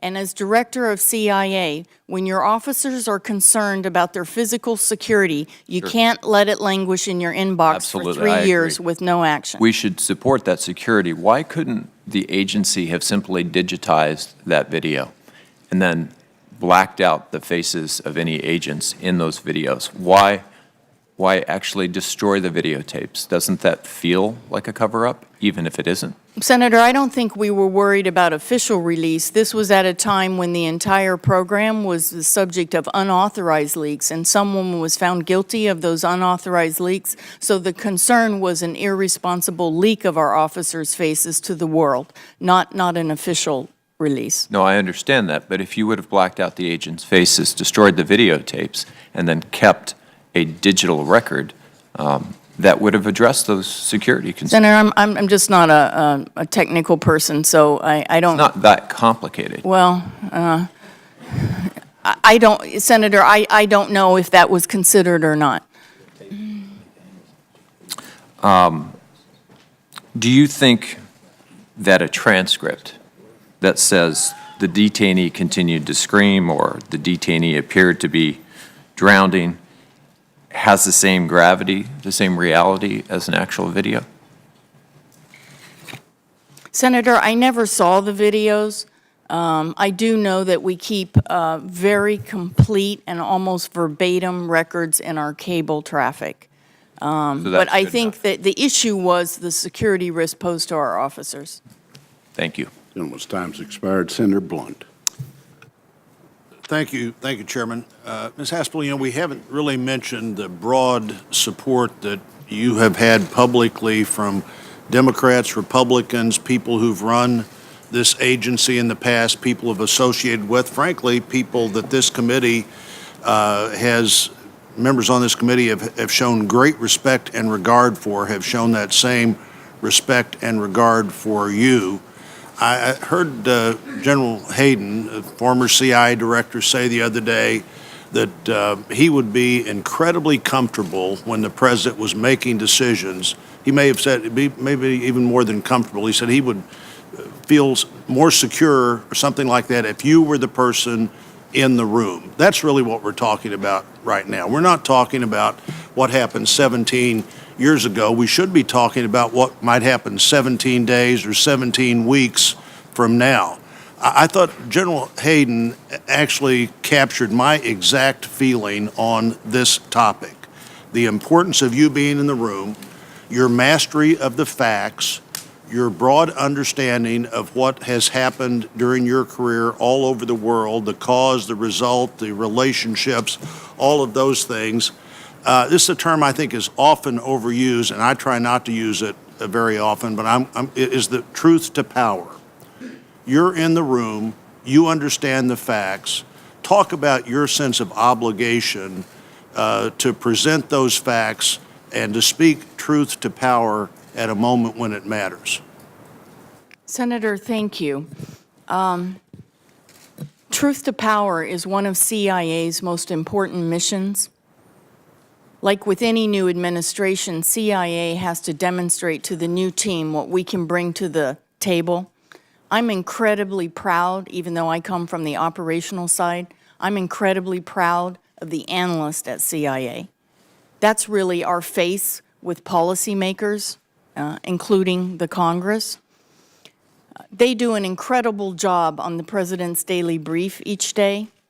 They do an incredible job on the expert briefings they provide to inform the important decisions our policymakers must consider. As I mentioned, there isn't a week that doesn't go by that I am not the subject of a request to have an analyst by name come over and talk about some of the big issues. Our North Korea team has a superb reputation. Our China team is running all over this town. They're so busy providing briefings. We are all about bringing the most sophisticated, objective, all-source analysis we can to make sure that the President and his team have the best intelligence that we can deliver. It is hugely important.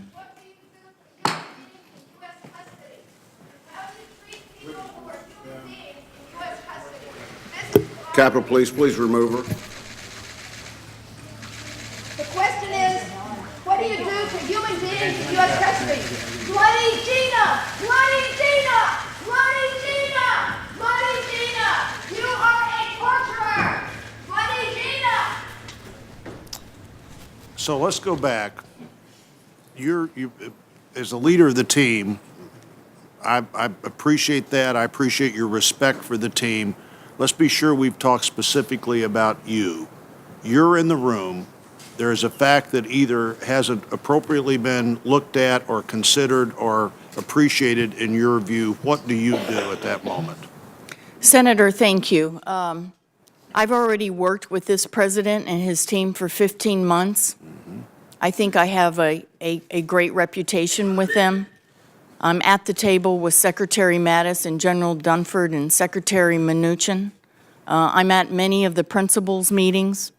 I back up the former director in the Oval Office. I'm part of Director Coates' team. Sometimes Sue Gordon is with me. I think we're bringing a very high-quality product. As a senior intelligence officer, someone who spent a lot of time overseas in some of these places, the President does turn to me for my view on certain countries and certain experiences. I give him my best advice, but I always separate my view as someone who's been out in the field from the view of our analysts, because we're really there to deliver the the objective all-source analysis that they write to support the president. So you would see yourself as the master of the facts to be sure the president knows all the facts the president needs to know. I think that's incredibly important, Senator. Thank you. Thank you, Chairman.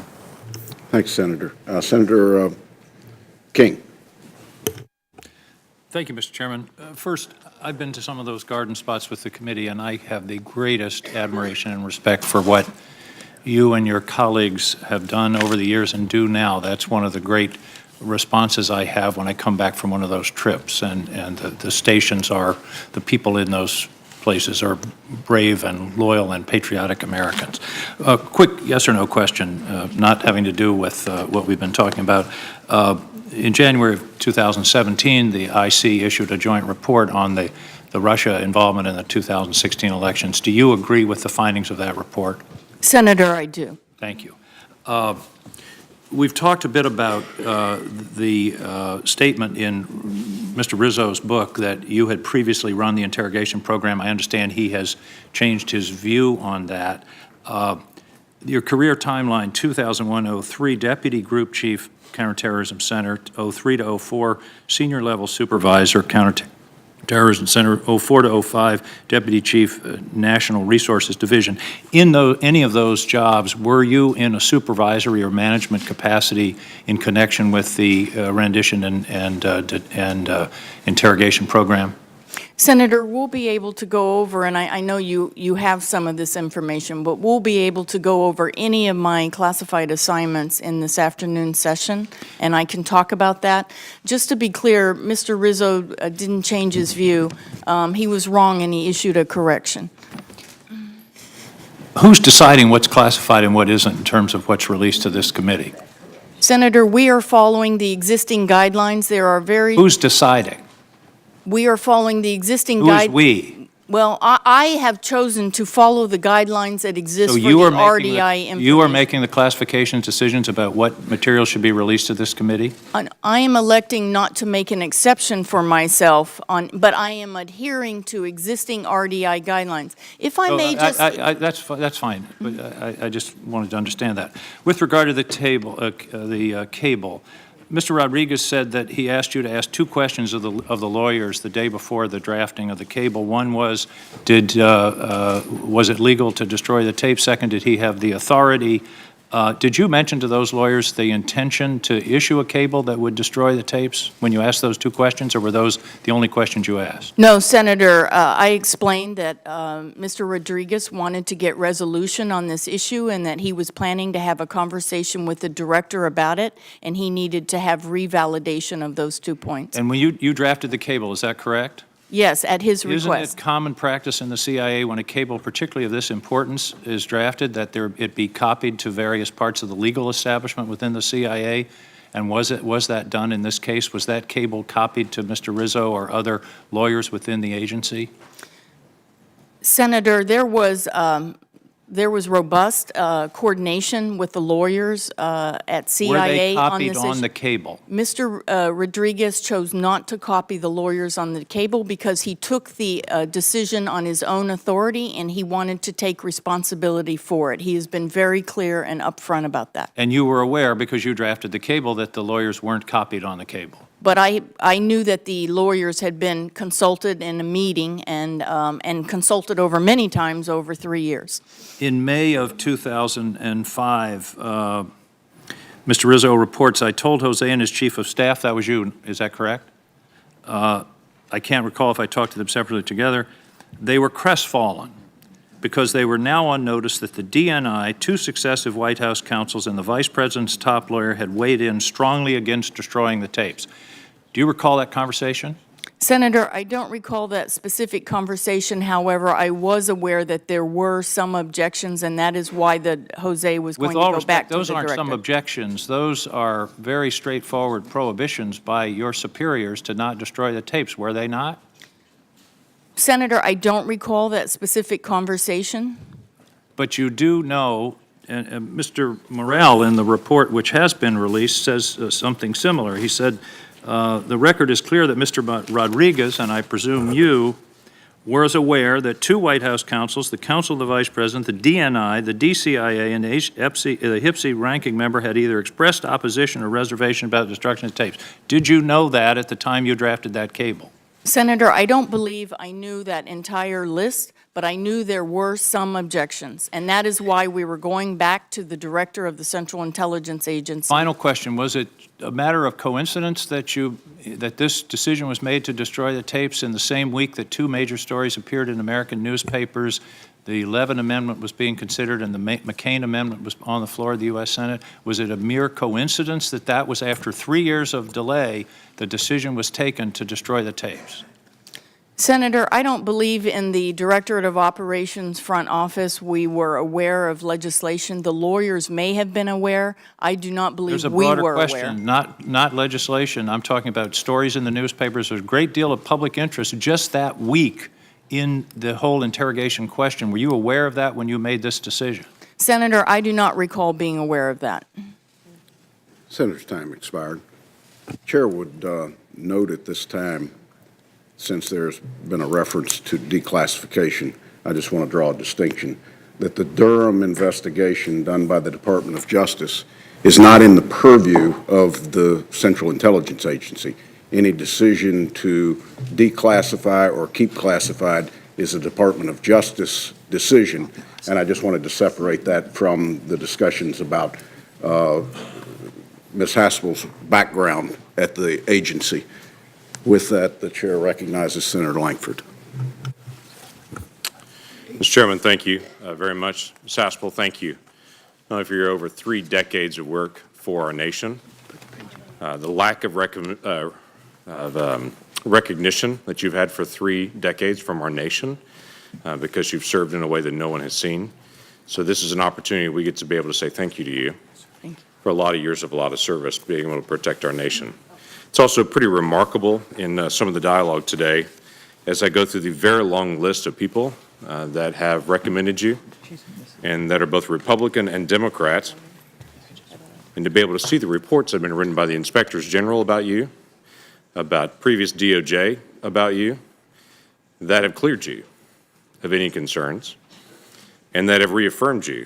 And whether it is President Obama's director of the CIA, John Brennan, or whether it's Jim Clapper, Director of National Intelligence for President Obama, Henry Kissinger, John McLaughlin, Mike Morrell, Mike Mukasey, John Negroponte, Leon Panetta, George Tenet, the list goes on of people that have looked at your record and that have examined it and said you'd be a qualified leader for that.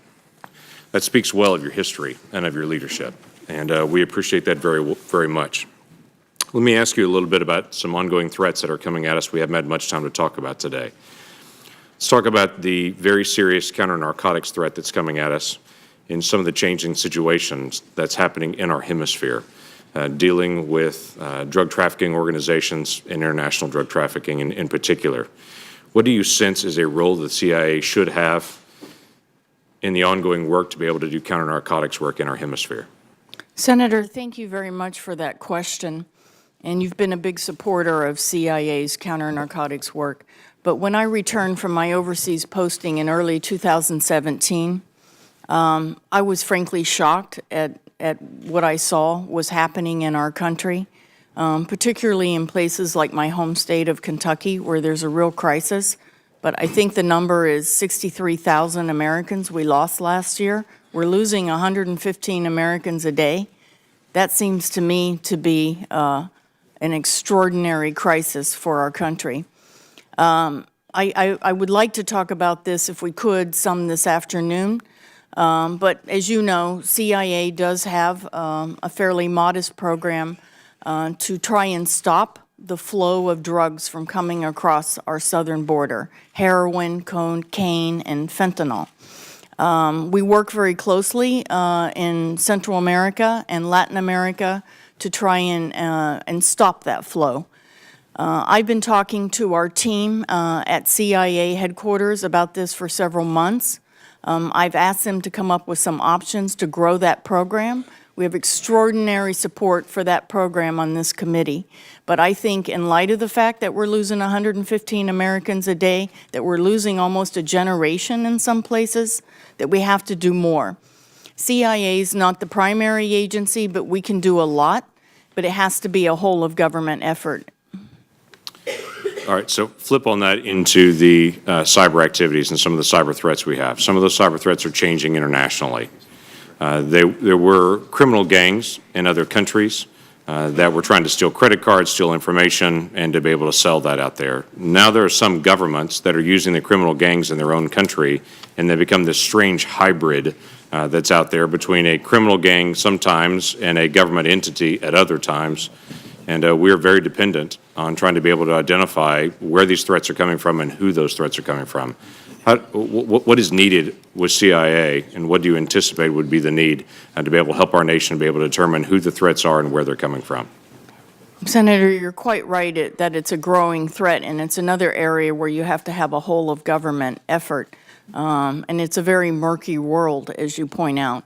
But China, Russia, Iran, and North Korea have very aggressive offensive cyber programs, both to steal secrets, but also in some cases to earn illicit money.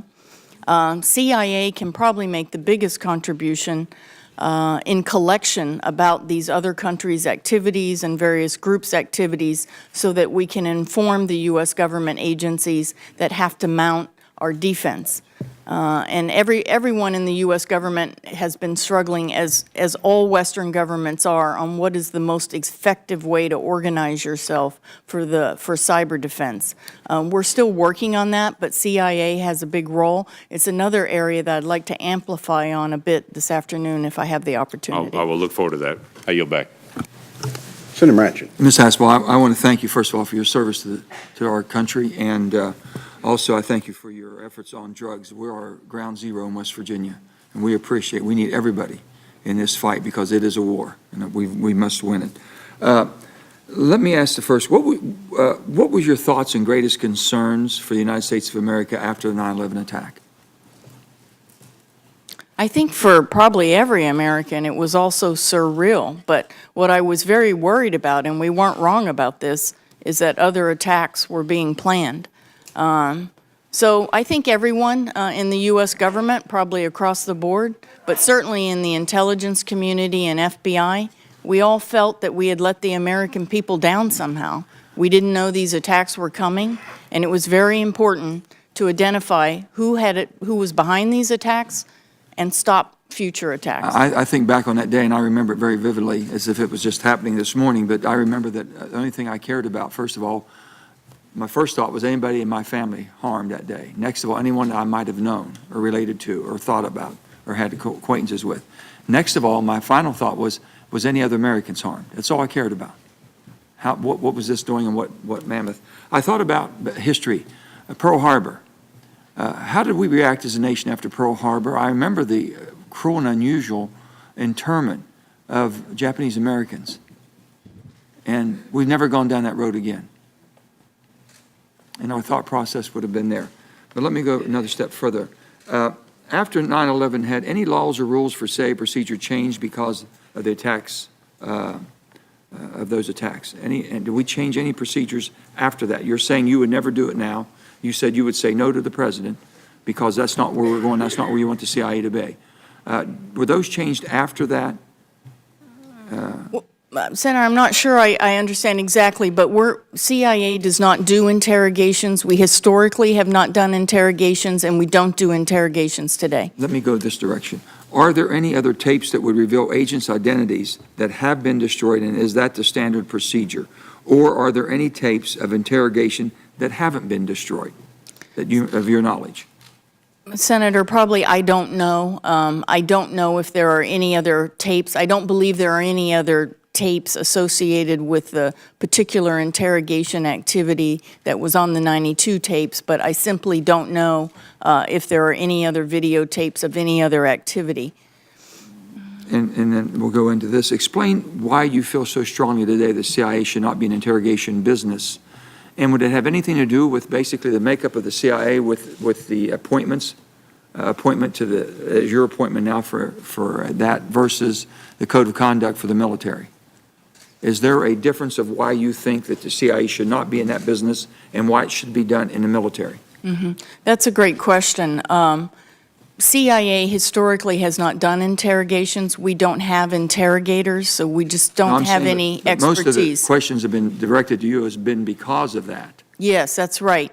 And why DOD, of course, does do battlefield interrogations, and that is why we have the Army Field Manual. We have very clear legal and policy guidance for those DOD interrogations, which I support. And then, of course, the FBI has its own authorities for interviewing terrorist suspects. And then, as we mentioned, we have the high-value interrogation group, and CIA is part of that. We support that with substantive expertise about a particular group or an individual, but we don't conduct interrogations. And I know you stated strongly, that's why you would feel very compelled to tell the president, no, this is not something we do and it's not our line of work. I just think there are other U.S. government entities that are suited to holding detainees, and that isn't CIA. Let me say this about the CIA and being on this committee for 1 year and on armed services for 6 years prior to that.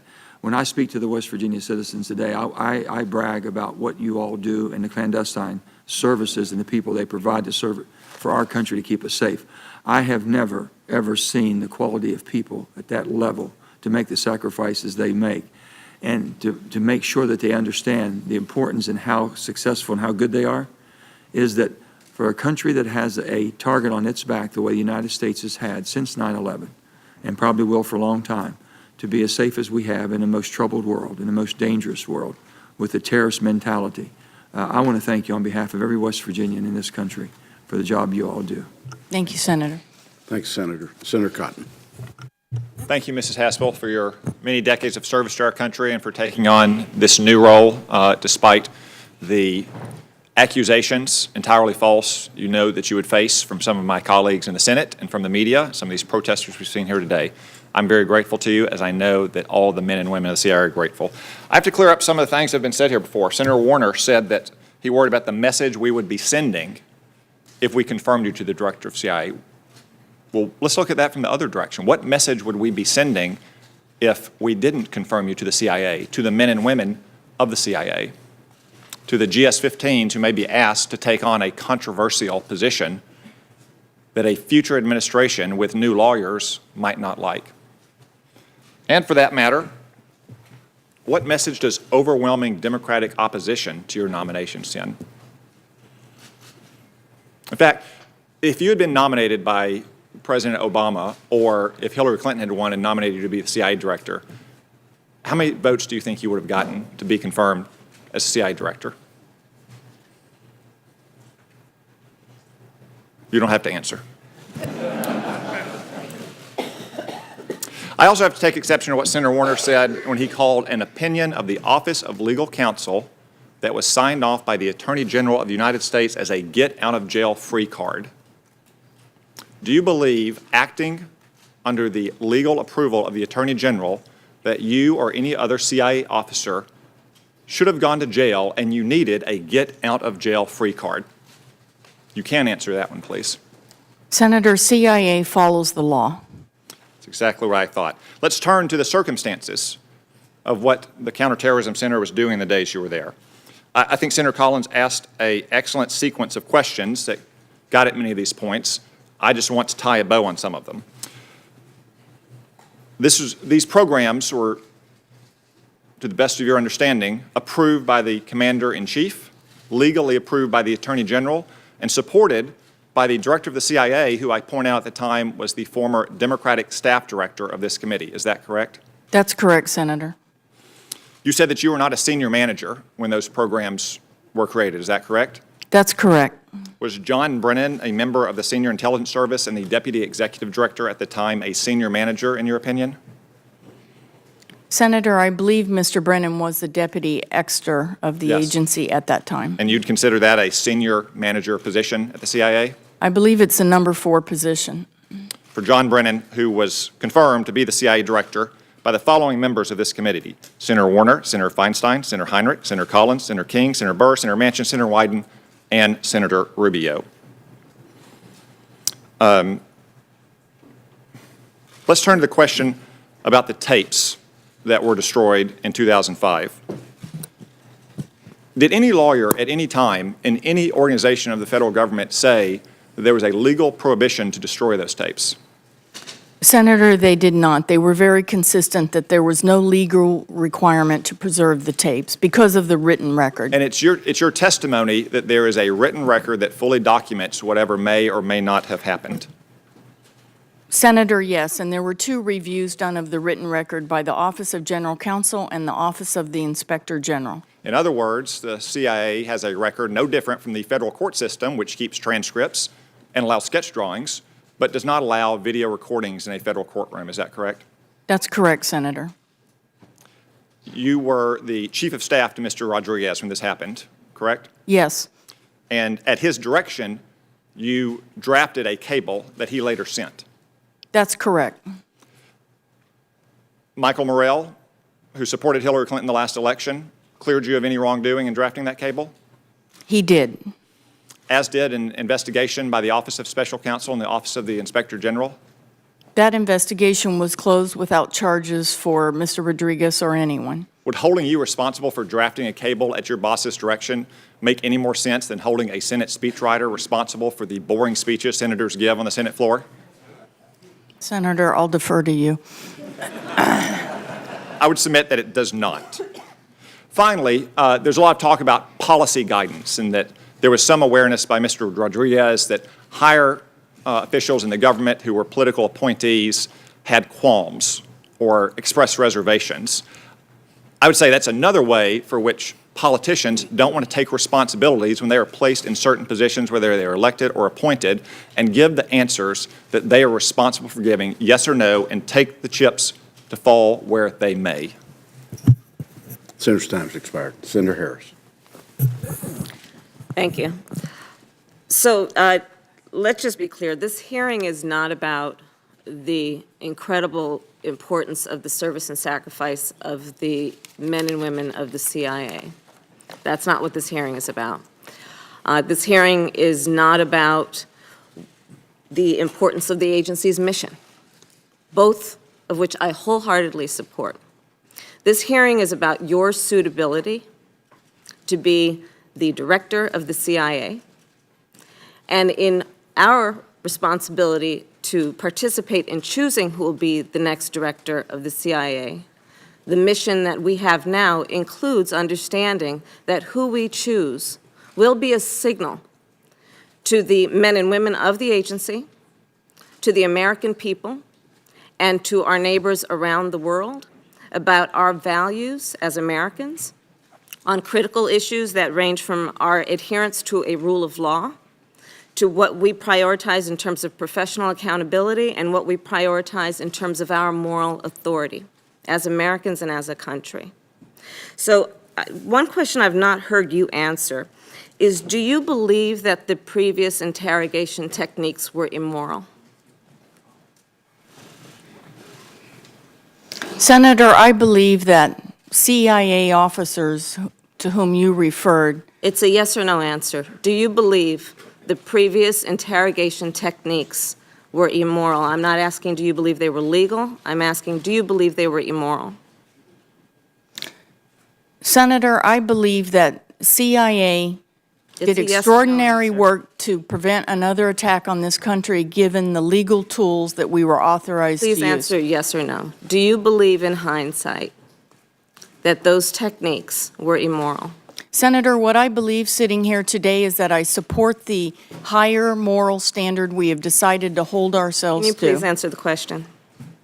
Senator, I think I've answered the question. No, you've not. Do you believe the previous techniques, now armed with hindsight, do you believe they were immoral? Yes or no? Senator, I believe that we should hold ourselves to the moral standard outlined in the Army Field Manual. Okay, so I understand that you've not answered the question, but I'm going to move on. So I understand that you, from previous answers, are serving as the authority over whether or not CIA information concerning you will be classified or not.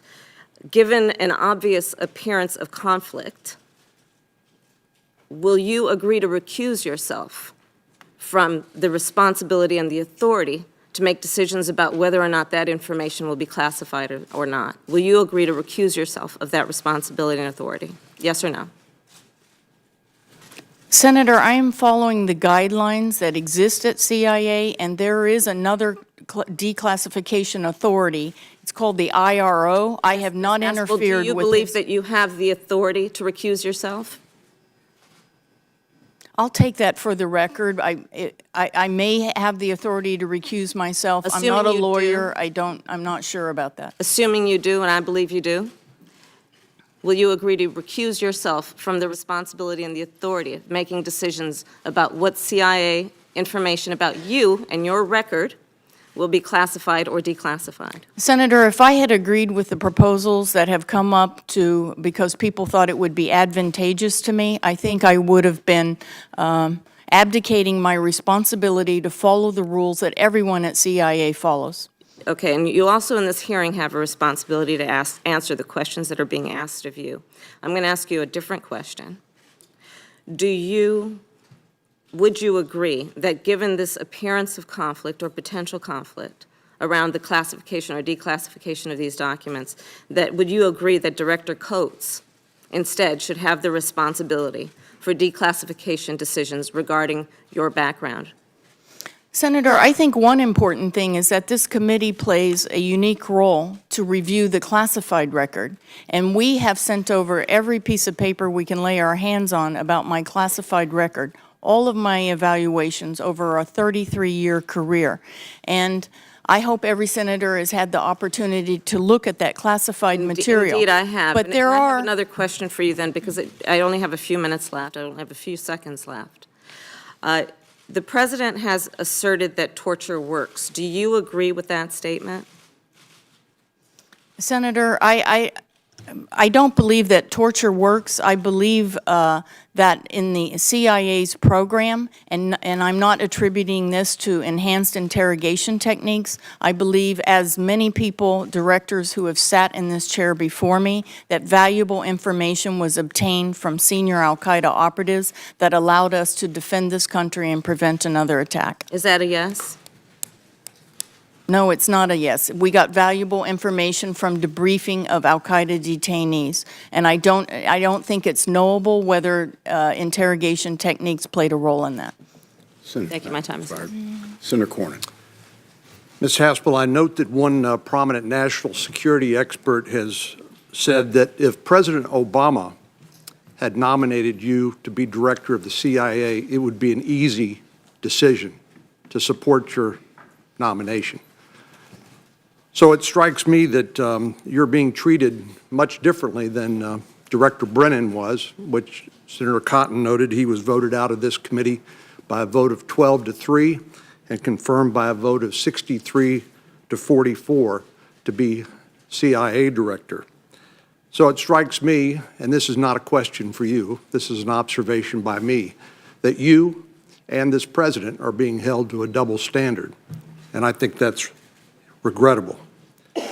I also remember that President Obama in 2009, when he declassified the Office of Legal Counsel memos that have been referred to here, promised the men and women of the CIA that, quote, "We will protect all who acted reasonably and relied upon legal advice from the Department of Justice, that their actions were lawful. They need to be fully confident that as they defend the nation, I will defend them." And I think this committee and this Senate should remember those words by President Obama and apply those when considering your confirmation. Senator Feinstein was kind enough about a year ago to send me a book by Peter Bergen called Manhunt. It's a 10-year history of the search for Osama bin Laden, where, as I was thumbing through it recently, I was reminded that post 9/11, President Bush was concerned about reports that he had received that Osama bin Laden and al-Qaeda was meeting with Pakistani officials connected with their nuclear program to gain access to a nuclear device that they might then use for a follow-on attack against cities like Washington, D.C. Without divulging classified information, can you confirm that there were concerns about follow-on attacks using nuclear devices, biological weapons, other weapons of mass destruction that might have killed more innocent Americans, as happened on 9/11? Was that the environment in which you and the country were operating in at the time? Senator, there were very grave concerns on that front, and indeed, Al-Qaeda had those kinds of programs, efforts to acquire crude, dirty bombs, efforts to develop. They had a program, a biological weapons program. I remember the operative who was in charge of that. There was very deep concern about potential contacts, and we continue to monitor this very closely today, between extremist and Pakistani nuclear scientists. So here we sit years following the terrible events of 9/11, feeling very safe and secure, thanks to the incredible work being done by the intelligence community, including the good men and women at the CIA, as well as the men and women who serve in the United States military. We're feeling very safe and secure, and the memories of that terrible event are very distant. But it strikes me that in addition to the double standard that I believe you and this President are being held to, compared to Secretary Brennan, Director Brennan, and President Obama's administration, that people have simply forgotten. And that's dangerous, to have forgotten the circumstances under which they were operating at the time and doing their dead level best to protect the country from a follow-on attack. I just want to note in closing that recently I had a chance to travel to a garden spot with the chairman and visit with some of those unnamed patriots. Thank you for doing that. In the CIA.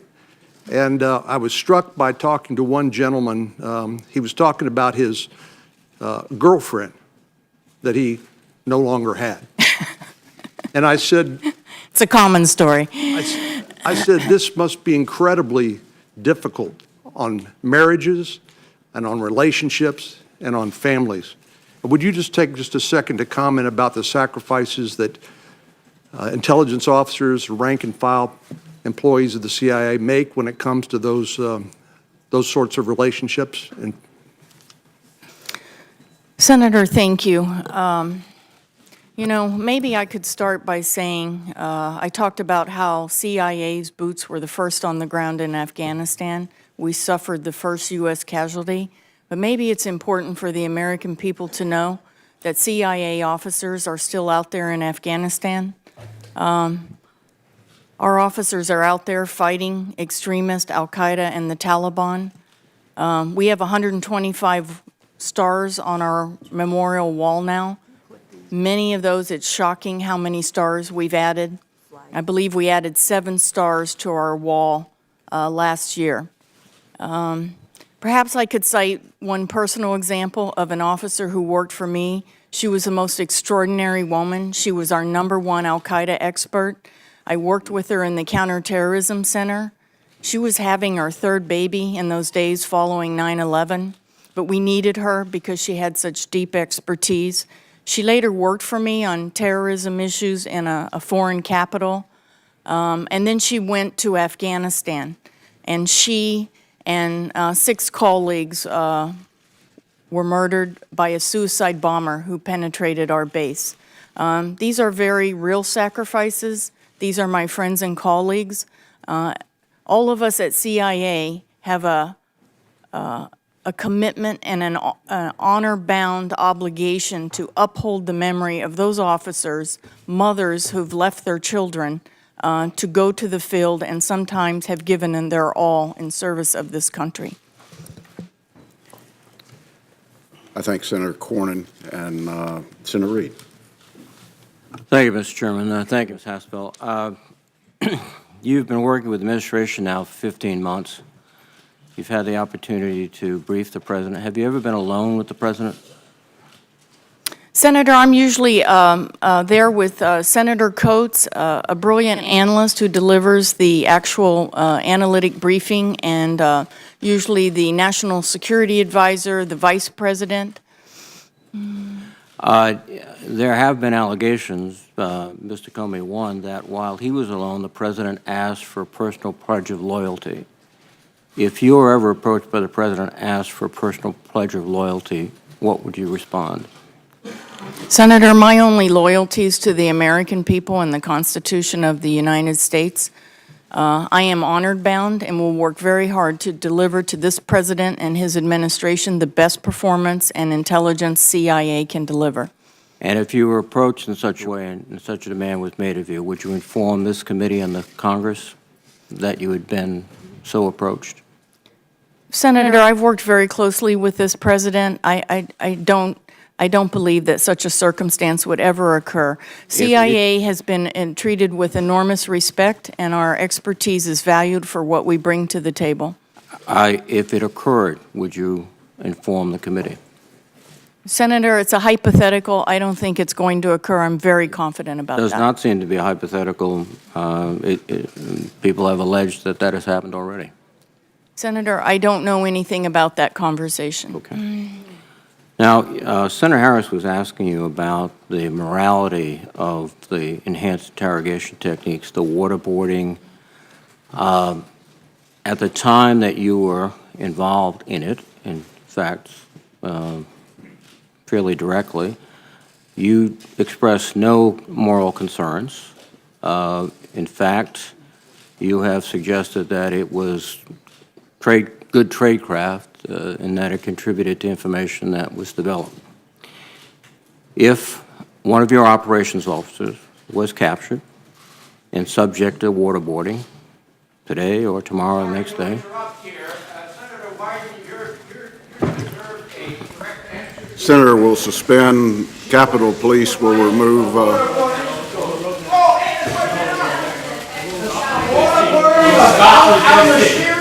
Stop resisting! Stop resisting! Stop resisting! And in many respects, you guys go to the secret society. If there are any other further disruptions, I will ask the Capitol Police to remove all individuals. Senator can continue. Thank you, Mr. Chairman.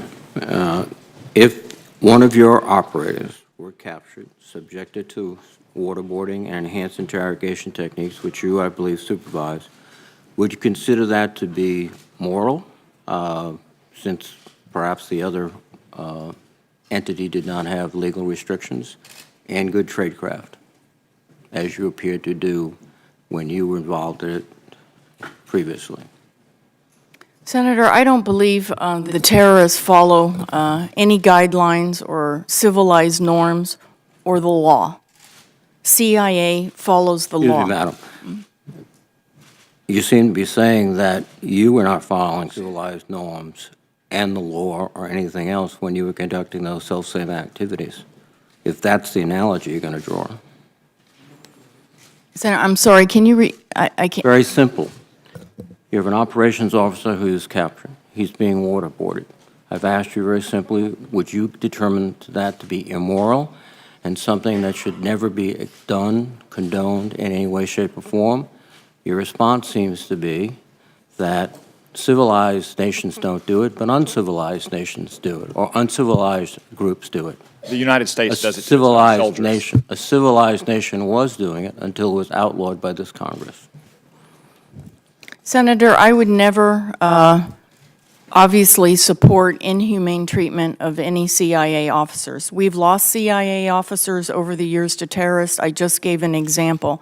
Khalid Sheikh Mohammed personally killed a Wall Street Journal correspondent and filmed that. I don't think there's any comparison between CIA officers serving their country, adhering to U.S. law, and terrorists who, by their very definition, are not following anybody's law. Finally, in the Morrell report, which you've somewhat acknowledged, there was opposition to the destruction of the tapes by 2 White House counsels, the Counsel of the Vice President, the DNI, the DCIA, and a member of the Congress, and yet those tapes were destroyed. Do you consider that to be insubordinate actions without the director, in this case, Mr. Goss, being notified? Senator, I think that consultation with the director was essential, and a lesson coming out of that is the importance of making sure all the stakeholders have agreed to include congressional oversight. There's also a leadership lesson. Don't let real security issues go unaddressed. So the action was insubordinate, and you would not countenance anyone in your organization doing something like that? I expect my officers to bring those difficult issues to me, and I think I have a reputation for not just leaving them in the inbox. I will say this, Mr. Rodriguez has taken full accountability for his decision, which he thought he was operating under his own authority. Thank you. Senator's time's expired. We've come to the conclusion of the open session, and I would duly note for members, it's my understanding that we're going to have 2 recorded votes starting at 12 o'clock.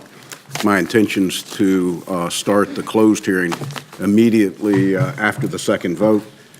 And the Vice Chairman and I would like to make some closing statements. I do want to take the opportunity, Ms. Haspel, since 2 individuals have been mentioned, and they will be the subject of conversation in the closed session. But for the American people's purpose, would you share for them who Khalid Sheikh Mohammed is and Nasiri? Chairman, thank you. Khalid Sheikh Mohammed was the architect and mastermind of the 9/11 attacks. His nephew, Ramzi Youssef, was behind the '93 attack on the World Trade Center, and Khalid Sheikh Mohammed financed that operation. He also was behind the infamous Bojinka plot in the Philippines. Tragically, he was the individual who personally killed a Wall Street Journal American correspondent and filmed that heinous act. He also, after 9/11, carried out an attack on a synagogue in Tunisia, and he had other attacks planned. We were able to warn allies about a planned attack, for example, on Heathrow Airport. Mr. Nashiri was the emir of the attack in 2000 on the USS Cole, in which we lost 17 sailors. He also was behind the attack on a French ship, the Limburg, and he was the Al-Qaeda chief of operations in the Gulf and the Arabian Peninsula. I thank you for that. I think it's important to put into context when individuals are mentioned what their role was in terrorism and why they were the focus of not only the agency, but law enforcement.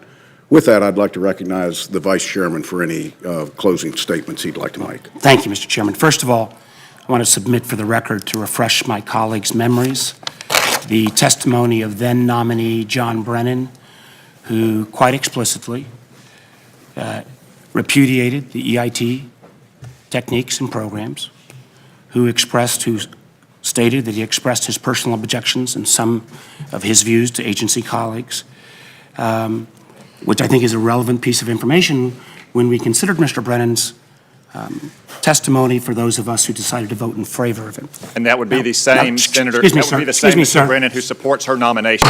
Senator will suspend. We need the full record on the record. No, Senator will suspend. John Brennan supports her nomination. Appreciate that, Mr. Chairman. Let me also say this. I know this is something that is a different experience for you. You have led your life serving our country in the shadows. But should you be confirmed in this position, you're going to have a whole different set of responsibilities that, candidly, I understand that perhaps nothing in your career has fully prepared you for. You have to not only earn our trust, where we have more exposure to your records and classified information, but you have to earn the trust of other members who are not on this panel, and folks in the House who won't even consider this. You also, I think, have to earn the trust of the American public. So 3 brief points I want to make. I appreciate the fact and the support you have from the agency's workforce, and the fact that your confirmation will be the first time in 54 years an operations officer would be confirmed to be director. And I also understand what are normal procedures on declassification. But I think it troubles some of my colleagues when we do get stories that float from the press that point out some remarkable parts of your career, your interactions with Mother Teresa, the fact that you were shot at by foreign operatives, and there does appear to be information put forward by the agency that helps you. And I think many of us, and I've reviewed most of your record, I think there's many extraordinary things in your record, but the willingness to lean forward on that declassification, not for our benefit on this committee, we get that, but for other members and for the public, I'd hope you reconsider some of your decisions made there. I also appreciate very much, and at least my line of questioning, on the fact that you believe at this point that the RDI program is not consistent with American values. I wish you would have said that more clearly and more directly. I've heard us all, and finally, the question that if you are asked by this president to take an action that you believed was immoral, regardless of the status of a legal opinion, we finally got to the point that you said you would not follow that. You gave me an even stronger answer in private. I just feel that as you try to gain our trust and other senators, and for that matter, the public's trust, you realize this is a totally different kind of role than you've had any time in your career. And having clarity on these issues and having clarity on what your appointment will represent and what values you will bring to this critically important job at this moment in time is extraordinarily important. My hope and prayer will be that as we consider this nomination, the more you can bring us that clarity, for those of us who want to give you that fair consideration that you deserve, and candidly, the extraordinary service you provided our nation is so important. So we can make the right judgment, so that we can know the character of the individual who will take on, again, one of the most important jobs in our country's protection, and particularly at this moment in time. So I thank you for your testimony. I would like to see more. I regret some of my colleagues' comments in terms of mischaracterization, but that's part of the process, and welcome to it. Thank you, Mr. Chairman. Thank the Vice Chairman. I would ask unanimous consent to enter into the record 2 documents provided by Senator Feinstein in opposition to the nomination. One from myself, a statement of support from Attorney General Michael McCasey. I would expand my unanimous consent to include any documents that are for or against the nomination. And I would ask unanimous consent that every member be given the opportunity for additional follow-on questions. And those QFRs would need to be in by the close of business tomorrow. Mr. Chairman? Yes. Very, very quickly, following up on that point you made, and I support that. I did have several additional questions for the public record, and if I could at least make clear, I think it's important to have those before we vote in the committee, those answers to the additional questions, and I just wanted to convey that, and I hope we can get consent for that too. Duly noted. Mr. Chairman, may I ask you a question, please? Senator Briefly. Cornyn. I think there's been some comment made about committee members not getting responsive information, but I know declassified materials have been provided in a public setting. It is true, isn't it, that classified materials will be made available to members in a classified setting? everything that I think has been requested is available to members, not to all staff. And any inquiry into those documents will be made available in the closed setting. And I stand to be here as long as we need be tonight for every senator to ask the full breadth of questions that they have. With that, Gina, I'd like to thank you for your testimony today. Thank you. And I look forward to continuing the conversation in the closed setting. Before we adjourn the open session, though, I want to add a few closing remarks. As you know, I'm a strong supporter of your nomination to be Director of the Central Intelligence Agency. I can think of few, if any, individuals as qualified to lead the agency as you are, particularly at this challenging time. You may, in fact, be the most qualified nominee ever nominated for this role.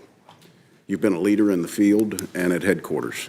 You have the respect of the workforce, of your peers, of Republicans, of Democrats, of military officers, and of civilian security leaders. You have the courage to speak truth to power, and you've demonstrated that courage time and time again.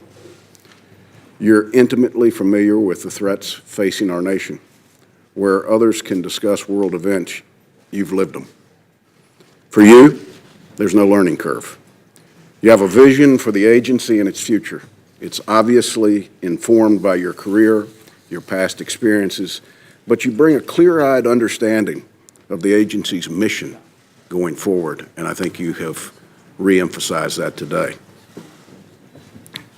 I support your nomination for all of these reasons, but I'm also mindful of the historic nature of your nomination and what it means for those first-tour case officers and junior analysts that will join the agency this year and in years to come. I know you don't like to talk about it, so I will. Outside the agency workforce, not many Americans get an opportunity to walk the halls of the old headquarters building. Those who do, though, including the members and staff of this committee, frequently enter the OHB, climb the stairs, and turn down that hallway. As they do, they enter a series of portraits depicting former directors of OSS, Central Intelligence, and the Central Intelligence Agency. We see them every day, as does the workforce. Some of those directors were loved, some were controversial, and some little understood the agency they were asked to lead. Some made disastrous decisions out of hubris or inexperience or both. But one thing is common. All of the portraits are men. Many want to make your nomination about one small piece of agency's past. Most of us, though, are looking towards the agency's future. I think it's important to remember Director Brennan's, to put in context Director Brennan's not only time there and his testimony, but the fact is that you're being criticized for not speaking up when you were there, and nor did he. And I want to make sure that we don't hold you to a different standard for any reason. Averill Haynes and Moreau Park and others who have served or are currently serving have cracked the glass ceiling at the agency. You're poised to break it. It may be impossible to measure the importance of that breakthrough, but I know that your confirmation will send a signal to the current workforce and the workforce of the future that a lifetime of commitment to the agency and its mission can still and will be rewarded. I want to thank you for your willingness to go through this treacherous process. I'm not sure if I was in your position that I would expose myself to it, but I thank you for your willingness to lead. I thank you for your willingness to serve. This hearing is now adjourned. Thank you, Mr. Chairman.